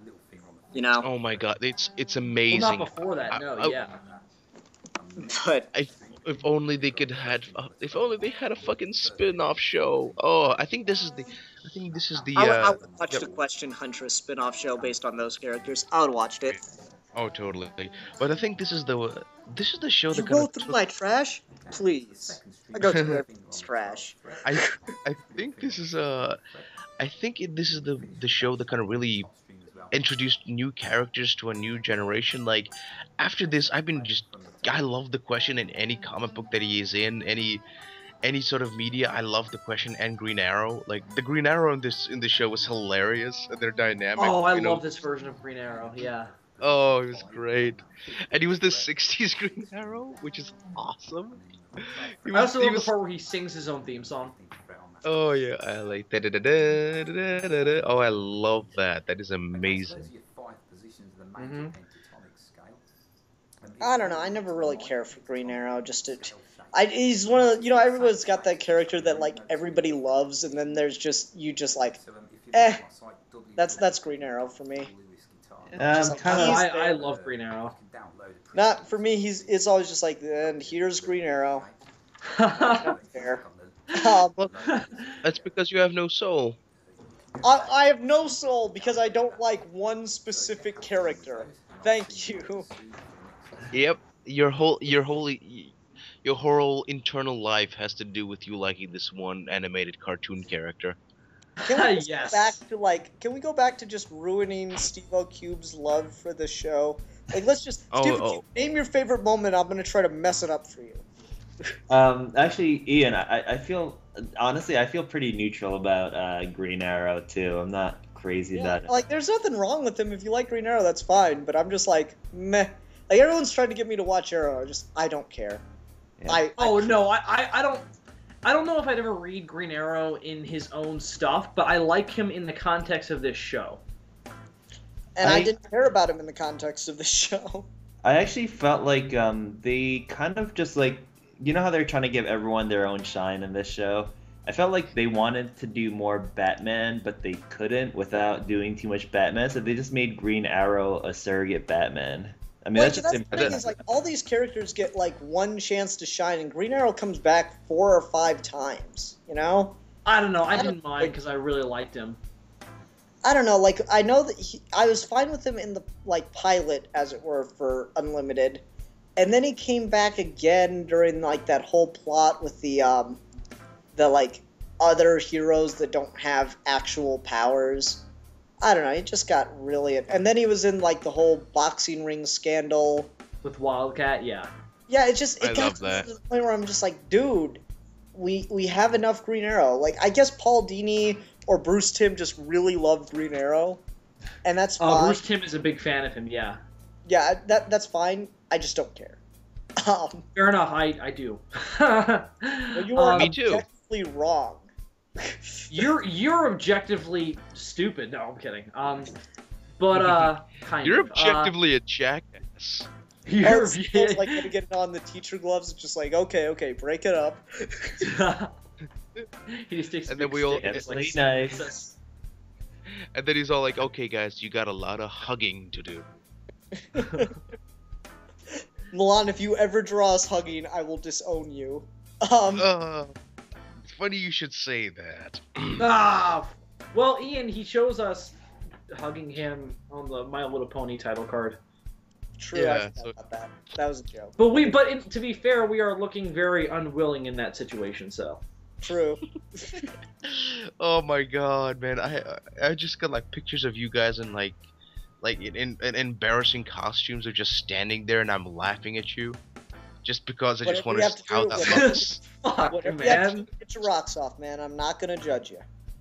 No, and it's not that. Just I want to see that in like in any sort of thing. Just you in humiliated poses, and me just laughing at you. I just want to see how that would look. You know. Well, this is derailed quickly. Yeah, this got into a weird place very fast. Anyway, Wonder Woman and stuff. What about Blue Dragon 5 was also talking about how like your favorite Batman moment in the show. Oh, I Mine got one. was really simple. It was such a one-off thing, but it's so Batman. So he, and no one interrupt me because I just love this. So he busts up some, thieves or terrorists or whatever, and he only manages to catch one, and the others get away. He's like, "What were you doing here?" And the guy starts speaking in this foreign language, and the subtitles say, "No, you could not understand a word I am saying. Even if you could, I would tell you nothing." And then Batman starts speaking the same language. "Oh, but I do. And you will." Oh, And then there's that bad. great shot of Batman, zoom, and within the guy's goggles, Batman's just getting closer. Uh-huh. I love that moment. Yeah. Mine. Yeah, it's just- Awkward silence. I know, but mine is and what the hell is that guy's name? The one who gets into your dreams. Dr. Destiny. Destiny. I thought it was Dr. Destiny. I couldn't remember the name though. Speaking Okay. of which, real quick, I'm going to interrupt you, even though I said not to. But anyway, God I damn think it, Ian, I hate you. if they ever do a Justice League live action film, Dr. Destiny would be a great villain to use for it. Oh, totally. Yeah. I'd love that. Anyway, so my favorite moment is where Dr. Destiny is trying to get into Batman's head, and they're driving around in the Batmobile, and Dr. Destiny is trying to convince Bruce to sleep, and Bruce is just like, "Nope, not happening." And then he puts on the radio, and it's that kooky Frere Jacques, do re mi. yeah, and Bruce is just kind of smiling, and he's just like, "What the hell is that?" But then he's just still about to fall asleep, and then he goes into the coffee shop, and it's just like, "Give me a double." But then, Double shot of espresso on the. and then there's also this great moment after that where Dr. Destiny is just like, "Ooh, I'm in your mind," and Bruce is just like, "My mind is not a nice place to be." I love that. Okay, Milan, since Batman was overused, apparently, what is the one moment that worked for you in it? God, there's so many to choose from.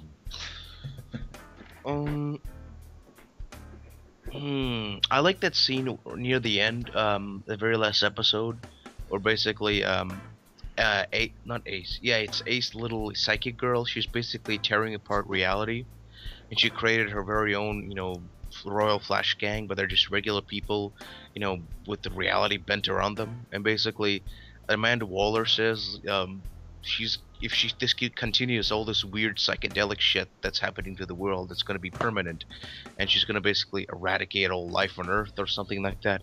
And basically, you gotta take her out. She's gonna die anyway, but you gotta take her out just in case she doesn't destroy the world as she goes out. And and the Lee's kind of looking around, and Batman says like, "I'll do it." She trusts me. And basically, he goes into her like magical castle, you know, the thorns part for him, and he basically goes in, and it's like a little playground. And he basically just sits with her, and she said, like, "You're not gonna kill me, are you?" And he's like, "Nope. I'm gonna die, aren't I?" "Yep. Can you stay? Are you gonna stay with me?" And he's like, "Yes." And that's just such a humanizing. Well, no lie, I'm for teared up a Batman. little bit just thinking about that. I know, right? And he just carries her little lifeless body out of the castle, and the world kind of goes back to normal. Mhm. And Well- all the magic. Yeah. Well, what I actually like more about it is that when he says no, he just kind of sits down and doesn't say anything else. I like that. Oh yeah. Look, what can you say? Exactly. Yeah.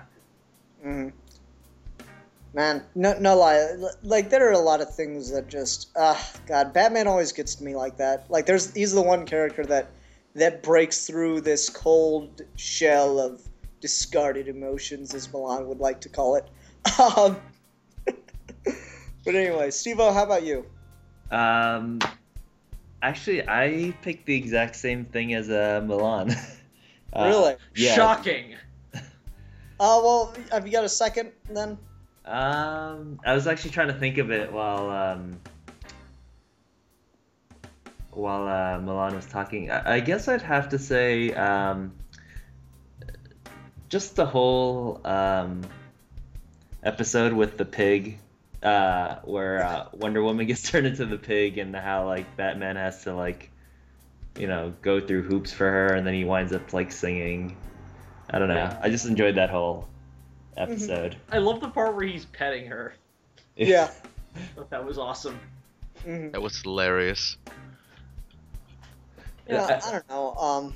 Man, Batman had some great stuff in this, and I'm gonna, since Milan picked a serious one, I'm gonna pick a serious one also because I'm the host of the show and I can do this. I can reintroduce new rules. Yep, pretty much. Anyway, I got this on my channel where there's a nuke headed for Superman and it has kryptonite on it as Superman's fighting Doomsday. And John's trying to get someone to intercept it, and he's like, I think he's got Captain Atom on it. Yes. And Bruce is just like, his top speed's under Mach 2, he'll never get there in time.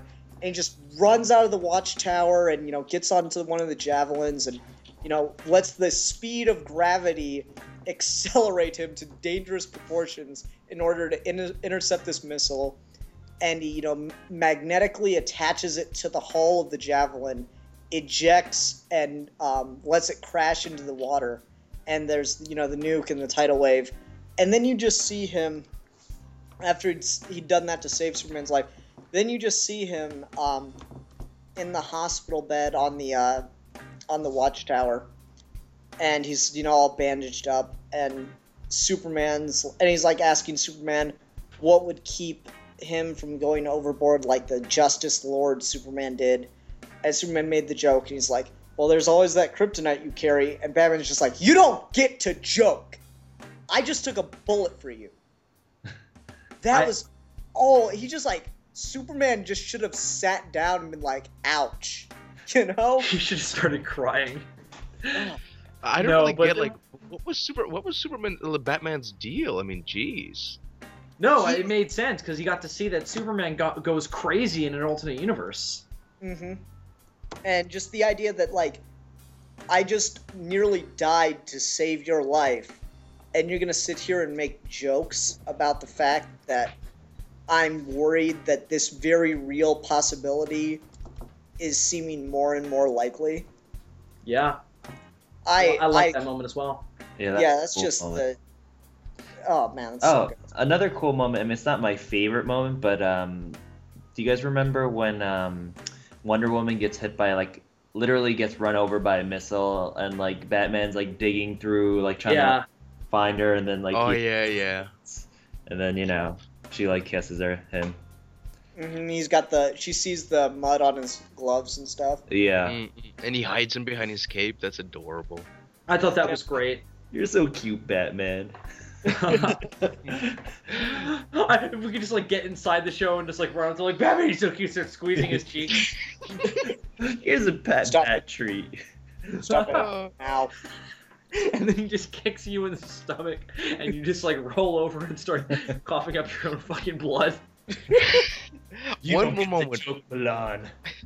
Yeah. One more moment from Batman Beyond, which is just a really sweet Batman Superman moment. Basically, it's in Batman Beyond where Superman shows up and he's like in his white and black costume, and Batman's like, it's been a long time, and Bruce is like, and Superman's like, how you doing? And Bruce is like, I could use some of the Kryptonian DNA. And Superman's like smiles, you'll outlive us all, Bruce. You're too stubborn to die. And basically, like the old Bruce, you never see him smile like genuinely. He's always like, "I'm gonna kick your ass," smiling. But here he just does this tiny, tiny little like smile as they look at each other, and Terry's like, "Hey, hi, what's going on?" And Bruce is like, "Shut up." Oh, I know. I love how Terry's just like smiling the whole time. Yeah. And Bruce is like, "Stop smiling." It's a tiny little moment because. Yeah, they're friends. It's two old buddies, like two old vets. It's adorable. Well, also the way we look at it from Terry's perspective is that like these are two humongous icons of the planet, and they're meeting up after years upon years of this, and Terry gets to see it in person. Yeah, I don't know. Something that I just thought of, because you ever like randomly find out you have top comment on a video? I found that out recently. And it was one I left years ago on a Batman Beyond video, where they played the clip where Bruce was telling Terry that he had to pick up milk while Terry's in the middle of a battle. And Terry's just, like, says out loud as he's about to, like, have this futuristic chainsaw slammed down on his head, "Milk!" And I was just, I left a comment, I was like, the people of Gotham probably think Terry's a frickin' nut job, just talking to himself constantly, saying the most random things. Yep, indeed they do. Just like the crew is gonna be like, I'm pretty sure Batman's schizophrenic. Now that we were talking about Batman Beyond, it reminded me what my second favorite Batman scene would be, actually, behind the Ace thing. Do you guys remember in Epilog? Wait, was it Epilog? No. It was the time travel one with Kronos. Once in the future thing. Yeah, where Batman meets Bruce Wayne and two of them. One where like they like are talking together and like Terry goes blah blah blah, and like both Bruce Wayne and Batman go like not now at the same time, and he's like what do you call that, stereo? And then also when they interrogate the Joker, that was awesome. When old man Bruce Wayne is like, I can't believe I was ever that green and interrogating that guy, and you just see his cane looming over the guy. The next thing you know, he tells him everything. This is how you interrogate someone. Yeah. I went my bed until I was 13. It's like I never thought of Batman as good cop, and then Green Lantern goes everything's relative. Well, actually, that reminds me of something. Is it just me, or did the Joker that you're talking about, his name's Ghoul, is it just me, or did Ghoul sound like Christopher Walken? But he did. He sounded like young Christopher Walken. I could see that, yeah. Oh, I don't know. It's just, that's something I always noticed that like bugged me. Because I went through a Batman kick a couple years ago where I just watched everything I could, and one day I watched Batman Returns and decided that the next logical thing to do was to watch the Joker, Return of the Joker. I don't know. And Christopher Walken plays Ghoul. Yeah, it sounded like the other thing I noticed recently when I did Batman Day, when we were watching Batman Returns, I never noticed that the guy they had play Christopher Walken's son just did a really bad Christopher Walken impression. Hey guys, listen to this. Holy strawberries, Batman, we're in a jam. What? The epitome of wit. I've heard that. I wish I could unhear that. No, my favorite is Holy Pajama Party, Batman. That sounds like something from the Batman porn parody. What the fuck? It really does. Oh, you sick, man. You sick. Anyway, I don't know. We're kind of wrapping up here. That was let's talk a little bit more about Unlimited. All right, guys. What's your favorite thing, or all right. Keeping Justice League and Justice League Unlimited in mind as one show, who is your character that you think they did the best, arguably even better than the comics, and who do you think was just completely useless to the story, to the show? Oh God! The best character I think that did better than the comics, or at least as good as the comics, was the Question, because he's just delightful. Yeah, the Question's up there for me. I almost said that, but I'm actually gonna go with Martian Manhunter. Oh, totally. Yeah. Martian Manhunter's awesome. I love this version of Martian Manhunter. Just like when I got through season 1 of this show, I tried to find as many Martian Manhunter comics as I could, and couldn't find any that I thought were worth reading. They need to give this version of him a spin-off, because he is fascinating. I think totally. Part of it is Martian Manhunter works a lot better in animation, or rather in motion, than he does in the comics, because I just feel that way about when your main power is shape-shifting. It seems like it's just there's more that you can do with it in animation than you can in the comic books. Maybe that's just I disagree, because being an artist, you can use the Martian Manhunter in very interesting ways. Yeah, I think it's that you get to see it happen that makes it more interesting in animation, though. Oh, totally. And it's fascinating that they kind of balanced out the race issue with him being. I think they got like a West African guy to voice him. I love the voice. I think it's perfect. Oh yeah, the voice is just. If they just take the cues from this show in the Justice League movie, I would love it, because this show made Martian Manhunter one of my most favoriteest of characters. He's up there with Superman for me. Oh wow, okay. I wouldn't say that much. I mean, I like him probably the most in this show. I'm Martian Manhunter in the title card. If I couldn't be Batman, I'd like to be Martian Manhunter, or I was going to say Wonder Woman, but Milan, you're not drawing me as Wonder Woman. That's not something that's going to happen. That will be amazing. It's eventually going to happen. You just know at some point in the show you will be drawn as Wonder Woman. Nope. Sorry. Not going to happen. But anyway, I don't know. I really liked what they did with him in this show. I thought I will agree, Milan. He was just awesome. Steveo? So you guys will probably disagree with me, but I went with the Flash. I was just thinking about like some of my favorite episodes, and they're the Flash ones. Like I felt like they really gave him a good balance of the fact that he was like the buffoon of the group, but then in the big episodes he would always come through. Like he would be able to take out the whole team at certain points, and so I just went with the Flash. But yeah, I would agree. I think he's fantastic in this show. Yeah, and I mean, totally. Flash is one of those characters that he's got such a weird continuity because no one really knows what to do with him, and I think this show had a very clear voice for the Flash. I thought it was a very good decision to, for all intents and purposes, ignore Barry Allen. Just do Wally West. I thought that was a really good decision. And part of that is just the time at which this came out, because, I mean, Barry Allen hadn't been the Flash in, 18, 20 years? It has been a very long time. But I mean, they make brief mentions of him here and there, but still, I think that was a good move. Which actually reminds me, I love the episode where John and a couple of other members of the Justice League go into that alternate reality where it's like this like 50s Silver Age comic book reality where it's like the Super Friends. You guys know what I'm talking about, where they go into the comic book world? I love. Yeah, it's actually this Justice Society of America, like the classic. No, it's not. It's not the JSA. It's someone else. Yeah, but I know what you're talking about. It's the Justice Guild of them. It's the JGA. Yeah.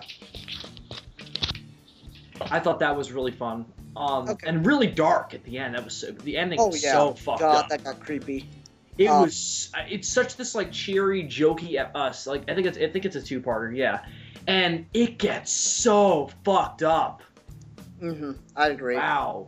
That one did get twisted toward the end. Alright, so, like, for me, I think the character that they did the best was probably Wonder Woman.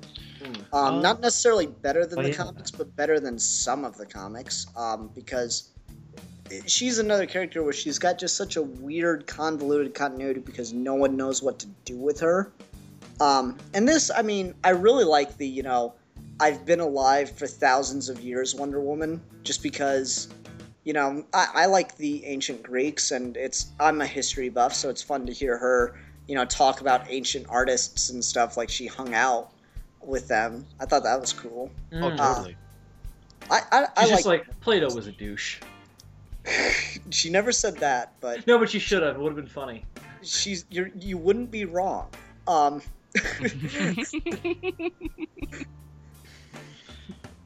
my god.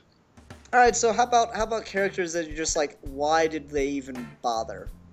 And just a quick addendum to that, you cannot say Hawkman. That's actually who I was going to say. That's just obvious, so you can't say Hawkman. Oh god. I don't know, I wish they did more with Gypsy. Who? You don't know who Gypsy is? Maybe that's a good reason for saying them then. No. She's like there. Like you can see her in the background playing around, you know, messing around with Booster Gold. I mean, Gypsy's cool. I want to see more with Gypsy. I don't have any mental picture for this. I have no idea who they are, so that's a problem. All right then. Well, I guess Gypsy, because if they're gonna tease her, they might as well not use her. You know, what's the point? Yeah, I'm for trying some to get reason wants to say Captain Marvel. I like Captain Marvel. He's badass. I'm not a fan. Maybe that's part of it. But I don't know. He just annoys me. But I'm not gonna say that only because I think it's a character problem above. They didn't do him well in the show since he has a really good first episode. But one, she's seriously just a background character. I'm looking at her and she's never even like. Did she even talk? Nope. Then what the hell, man? Why would you even bring her up? What the hell is the matter with you? There are plenty of characters that never talked. That's a very bad argument. I don't like the it's main just me pedestrian cheating. I don't like pedestrian number 7 in the Dark Side episode. He annoys me. I just did that to cheat, so I don't have to, you know, talk about anybody. I like them all basically. But since damn it, Milan. Yeah, Milan always goes there. He's just like, I like everything. Everything's perfect. Just Milan doesn't want to have any kind of confrontation ever. So I love everything. Everybody's okay in my book. The book. The only time he'll say something like definitively I do not like this is when it's like something that's okay to hate. Like the only time he'll say I hate this is like when we got on Nazis, Milan was like fuck Nazis. It was just that's because I'm Russian, dude. It's not because of I hate skinheads like Nazis. Obviously, it's skinheads that I seriously don't like. Nazis are obvious, but you know, you give me in a room with a skinhead and he'll lose his face skin. Okay, anyway. No, it's just it's one of those things. Like anytime we ask Milan to say anything negative, he'll just like, no, it's perfect. It's the epitome of perfection. Yeah. Steve-O, why don't you say yours? Because I'm trying to think of one that's not Captain Marvel. Okay. Well, I've got two. One is more, I guess, someone I would have wanted to see a little bit more of. Booster Gold. I wish they would have done maybe one more episode with him. Maybe not as a main guy, but just like a little bit more with him. And someone who I thought didn't really fit was when they had Orion in one of the episodes. I just felt like I was like, why would he be in the Justice League? Like, wouldn't he be on his planet, like protecting his planet? It just seemed random that he was there. Yeah, that was weird. Bill, you got one yet, or do you want me to go? Go ahead, because I'm still thinking. Well, I kind of already said Green Arrow, but to get away from him... Wait, so you would eliminate him altogether? Not altogether, I just wish they hadn't done as much with him as they did. But to get away from him, I'm actually going to say Hawkgirl. You know, one of the main characters. I just didn't care, and I wish they'd replaced her with someone more useful. I don't know. Maybe that's just me. Yeah, I don't know. I still like her a lot. Plastic Man. They should replace her with Plastic Man. No, they shouldn't. Because Plastic Man and Bobby, I hope you're watching this because I'm going to use your point that's like I've never gotten out of my head. Plastic Man looks like a 70s porn star. That is so true. I never thought about it that way. Where does that even come from? From Bobby's mind, and like you look at Plastic Man and he's not wrong. No, not at all. Now that I'm thinking about it. Oh my god. Oh. Like all he needs is that mustache, and God damn it, Ian. Oh. Oh. and Stevo's like, God damn it, why do you have to ruin the things I love? Yeah, that's the third That's strike. the- Third strike's the charm. That's the job of the Geeky Gentleman. We just obliterate your Stevo, childhood tell me some of your other favorite childhood shows so I can ruin them. I like puppies and chocolate. Well, Milan eats puppies and chocolate. No, actually, You like guys if have anyone guests says on I here like just to, puppies and crush chocolate, them, crush their childhoods. yeah, that's pretty much what we do to our guests. I'm pretty sure we put Rob in Accomplished. hospital. Well, I mean, to be fair, I'm going to make you into Green Lantern, so Yeah. you know you got that I going. mean, you really got lucky because we put Rob in the hospital. Oh, really? Mm. Yeah. Yeah. Okay. Oh god, I cannot think of one for the life of me that's not Captain Marvel. What did Captain Marvel do in the thing? He didn't really do much beyond his initial episode, which again is really good. Like What's his initial episode again, please? the one where he accidentally endorses Lex Luthor for president. Oh, God, I feel like an idiot sometimes. Well, Thank yeah, you. it's fitting. It's really few when it actually happens, but when it does, it's like seeing a white buffalo.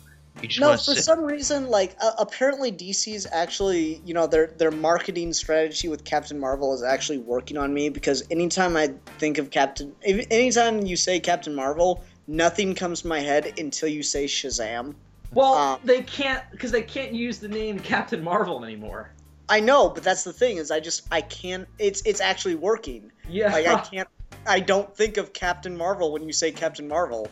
I mean, I always thought it was stupid that Marvel went after them so hard for that. Just as a DC Marvel's fan. a word.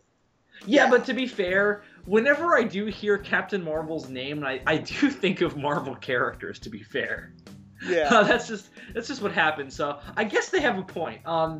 No, but really, because Captain Marvel was around before Marvel was even made. no, he was, but that doesn't change the fact that when you think Marvel, you think of their company. So that's why they sued them. No. Not that Milan, I don't agree with them. I'm just saying that they have some kind of point. Because whenever I heard the name Captain Marvel, I'm like, oh, you mean like Spider-Man and shit? I agree with Neil Adams. He said that basically DC and Marvel are mom and pop companies, and basically Marvel just stop being such a bitch and let them call him Captain Marvel. I don't know if I'd go that far. Bill, I don't think I'd say Captain Marvel if I were you, just because that one fight he had with Superman was pretty epic. Yeah, totally. But even then, after that, when he pops up, I just don't care. And his character bothers me. Why? All right, so I don't know. I'm not a fan. But you're right. It's more of a personal thing than it is the show itself did not do him justice. I'm not insane. Yeah, great pun. I'm not insane about their version of Black Canary. Are you kidding? She's amazing. I don't know. She's okay. I don't want to say her either, though.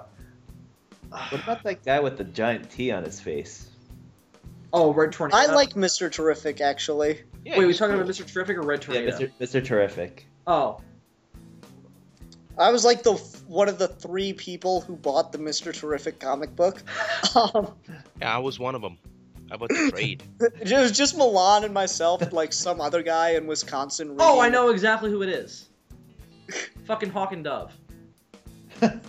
Oh, True. Right. I can't yeah, stand those them. Guys. Their episode Rob annoys me. Liefeld. Oh no, because they're Steve Ditko characters, but then they gave them to Rob Liefeld. Yeah, I can't stand them. That's my answer. Hawk and Dove. Fair enough. I don't know. That's just. Steve-O, did you answer with your least? Yeah, you did. Yep. I'm sorry. All right. I just keep checking on you because I think we recorded this at the wrong time. You seem so quiet, and I think it's just because you're tired. Oh, we definitely did. I'm exhausted too. Yeah. We got done. This scenario was fucked from the beginning. Thankfully, it's only 2:34 p.m. for me, so I'm bright and awake, sort of. Yeah, that's why we're doing from now on we're doing all our episodes at 5 a.m. just to mess with Milan. Dude, do you really want to hear 5 a.m. Milan? Yes. We heard it once, and it was frightening. This is like that was the reason we put Rob in the hospital. Oh my god! Let me give you a brief interlude. Okay, this is how 5 a.m. Milan sounds. He sounds like Dr. Claw. Oh god. Okay, guys, I'm gonna need a cup of coffee the size of Mount Rushmore. I'm gonna put some marshmallows in it, and I'm gonna drink my coffee with the marshmallows in it. Speaking of which, when's the Inspector Gadget Jebediah Springsteen gonna come up? Because the one where he fights the animal. No. He needs to make Inspector Gadget its own episode and then do another one where they fight. And I just because you'll get to hear Jebediah Springsteen describe a fight scene between the animal and Inspector Gadget. It'll be amazing. Oh my god! Rob Schneider is going to fight Matthew Broderick. Oh god. Dude, my original idea for the animal was just to have him be this horrible, mutilated mess in a wheelchair. At the same time, Milan, I hate to cut you off, but I know we wanted to approach the end, and I think me and Steve were just kind of like, can we end? So let's wrap this up, if you don't mind, Ian. No, that's fine. I think we are kind of circling the drain. But it's just worth talking about. There's one thing I wanted to touch on before we ended, and we kind of have briefly, so I just want to get into it. How much do you think they should base a Justice League movie off of this show? I think this is a great template. 500%. No. Especially the Martian Manhunter. They did a fantastic job with him. Steve? I think they should do the Justice League part. I don't think they should make it. I don't think they should really make the Unlimited. They shouldn't even really talk about the fact that there are other superheroes, because I feel like that's opening up a huge can of worms. They should focus on character development. I would maybe I would keep the same Green Lantern, but maybe I would take out Hawkgirl and put in someone else. Okay. I would say Aquaman. Aquaman, Oh, totally. This is about the only series that I like what they do with Aquaman. We didn't even talk about that. Aquaman was awesome in this show. Oh, he was badass. Yeah, he was a badass. And it's funny because he's a complete... Aquaman is one of the few times they basically rebooted the character in the Timverse, because he is a pussy in the Superman TAS episode he appears in. Oh, really? I didn't know. I didn't even realize he appeared in an episode of TAS. I know he did, but he's in it. He's unconscious the whole episode, and he's in the classic design. So, and I have no problem with the classic design really, but I prefer the whole shirtless, what bugged me is I was watching, the episode where they thought Superman died, and Aquaman showed up to the funeral not wearing a shirt or anything. That's a little awkward. Do you guys think maybe he can't get a shirt on with the hook hand? Maybe that's why he doesn't wear a shirt. He just keeps ripping the shirts. Oh, another great scene is just when Aquaman's basically chains him to a volcano under the sea, and his son is there, and the only way he can save his son is by chopping off his own hand, and he's like, fuck it, and he chops it off, and then you see him just that he didn't have any regrets about that. That was fantastic. Oh, no, not at all. And then he comes. I'm surprised that they let him. They got away with that, because he just comes into the palace with his arm missing, holding his son. That's badass. It's not like it's just gushing blood. That would have been better though. No, but I actually think without showing the blood, it's even more fucked up. It's like, oh my god, under that, you imagine under that wrap of, he makes you bleed. Milan, I'm trying to make a point. Shut up. Under that wrap of towels and linen, there's no hand there. I don't know. That just fucked with me as a kid. Oh, totally. I don't know. I do like the characterization of Aquaman, but going back to the movie thing, I really think that they should borrow elements from this show to make the movie. I don't think it should be 500%, as Bill says. I was being sarcastic. Yeah, I gotcha. Like I said earlier, I think Dr. Destiny, because I've said this a couple times, I think the way to do a Justice League movie right, you have to very much distinguish it from Avengers, because otherwise it's just going to feel like a carbon copy.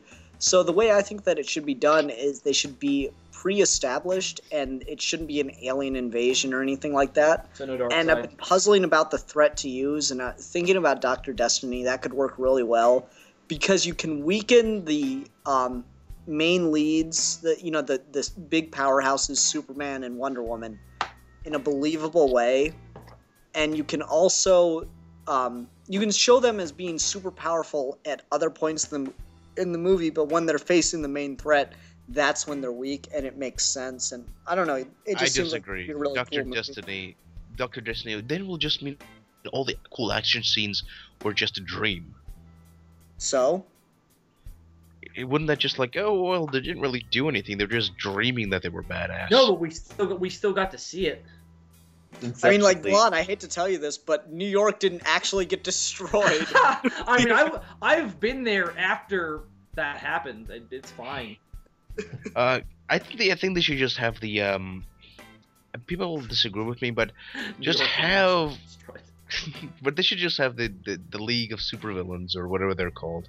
I mean, I was saying that for a while too. It's just it's hard to handle that many characters in one movie. I agree. I don't think the Legion of Doom is a good place to go. I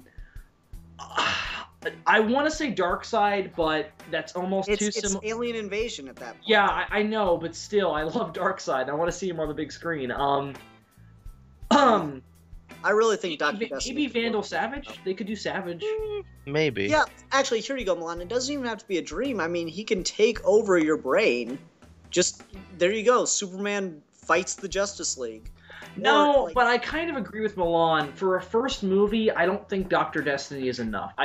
I think someone like Vandal Savage is better off for introducing the League. Because even though the first episode of Justice League is an alien invasion plot, and therefore I agree with you, might be too similar to Avengers for audiences to be like, wow, the Justice League and the Avengers are both cool on their own. I think that you need something that epic to introduce the team with. See, I think they should be pre-established, and you can do like the first 20 minutes of your movie as just really badass action scene. That firmly establishes your character's interaction. And you could do that as them fighting, I don't know, giant robot or something. You know who would be great to move into Dr. Destiny. And it doesn't have to be, they're just fighting him in their dreams. You can do mind control with him. And well, you could Ian, how would you feel if Vandal Savage was using Dr. Destiny as a weapon? I mean, that'd be fine, but at that point, I feel Dr. Destiny could carry the movie himself. I don't agree. I don't think he could. You know, who would did you read Dr. Destiny and Sandman? No. He was terrifying. Read the Sandman issues with Dr. Destiny. He is horrifying. Like, this show did him good as far as power set goes, but as far as characterization, he's really flat in this show. Read the Sandman issues with Dr. Destiny. It is horrifying. What does he do? He gets a hold of the Dreamstone, and I'm pretty sure he makes a woman chop off her own hands. And just, that's the most tame thing he does. How the hell how does she chops off one hand? How does she was able to chop off the other one? It's been since I read it. Milan's like, the Dreamstone I will accept, but how did she manage to chop off both of her hands? Milan, internet high five, buddy. That was awesome. She just has the knife in her teeth. I don't remember the specifics of it, but it's just like he takes. I'm so glad you made that point. No, I don't remember the specifics of it in complete detail, but I know he just holds up in a restaurant while the entire world's ripping their eyes out, and the people in the restaurant get it the worst. But anyway, Steve-O, any thoughts on what we're talking about before we wrap up here? I agree with you that I think it would be smart to kind of not have them do the whole origin as like the whole movie. I was looking through some of the old episodes that they had there. Maybe another entry point. Maybe do you guys remember the one where they did basically the Cthulhu-esque type episode? Could you be a little more specific? Oh yeah, with the Aquaman, right? Yeah, Aquaman and Hawkgirl becomes friends with Solomon Grundy and stuff. And right, okay. I don't remember that.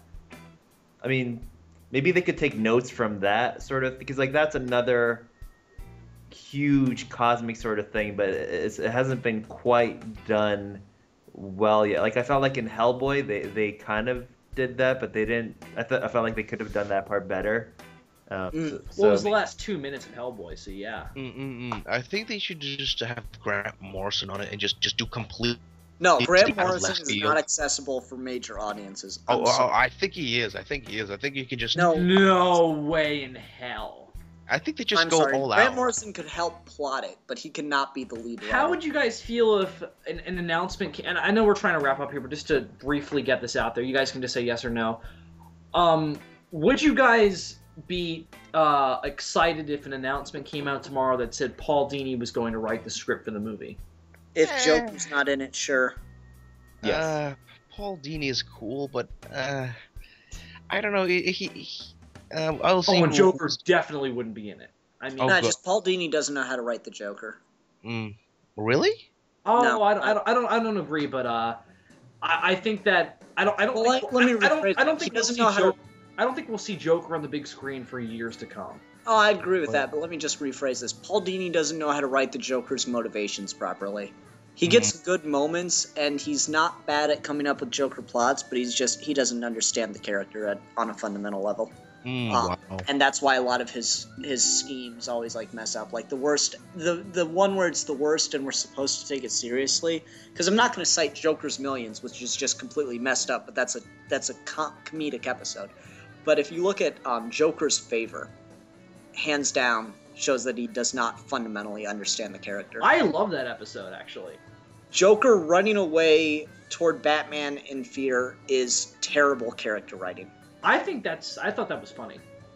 Funny, but it's not good character writing. I don't agree. I thought that was fine. I thought the worst Joker episode was the Joker's Wild. Which one's that? The one with the casino.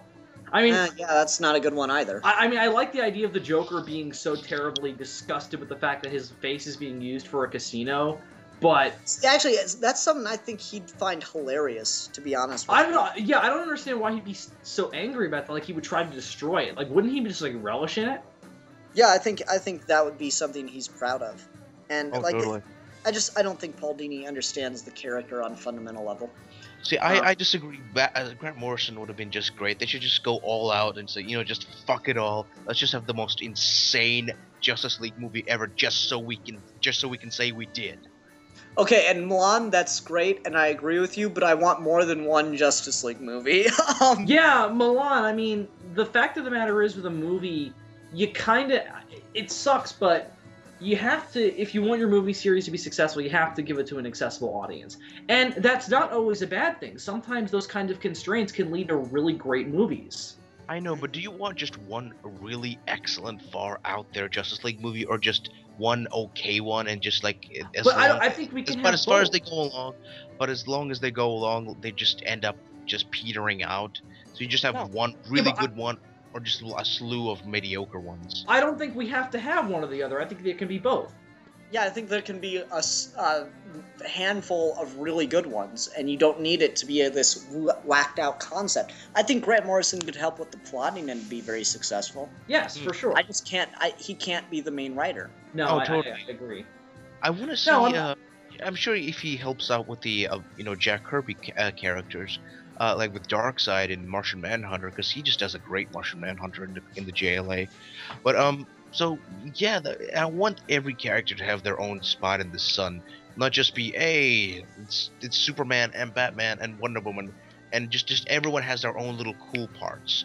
Unlike in the Avengers movie, where it's just basically Iron Man, Hulk, Thor, and Captain America's kind of left in the dust. I don't think that's a problem with Avengers. I think everyone except for Hawkeye got their own place in the sun. Mhm. I disagree. In fact, I will say Bill, aside. Bill, let's just stop because this is going to turn into a review of the Avengers. Fair enough. Okay, let's wrap this up. I agree. All right, Steve-O, any final thoughts you want to get out on the Justice League show or the Timverse? No, I think I'm good. Yeah, he's like, just fucking let me go to sleep. I'm You tired. He's just shaking his computer monitor. Let me go. You ruined my sleep. You ruined my childhood. I think I'm good. I fucking hate the Geeky Gentleman. But don't worry, it'll all be worth it when you get to see yourself making constructs, I promise. Trust Are me. you excited for that, by the way? Yes. Okay, anyway, you're gonna kill me, but I want you to stay online for like 5 minutes after we wrap up. Just to let you... No, sure. Anyway, but guys, thanks for listening. That will give me the chance to murder real quick, we're gonna go through it, and we're gonna give 1 out of 5. You can add whatever noun you'd like to at the end of this. 1 out of 5 rating for the Justice League and Justice League Unlimited show, taking it all as one piece. I'm gonna say 4.5 stars out of 5. Milan? Magnificent. Out of 5. Magnificent 5 out of 5. 5 out of 5 magnificence. I knew he was gonna say that. Bill? I would agree with you. I'd give it a 4.5 out of 5, and I would just say childhood defining.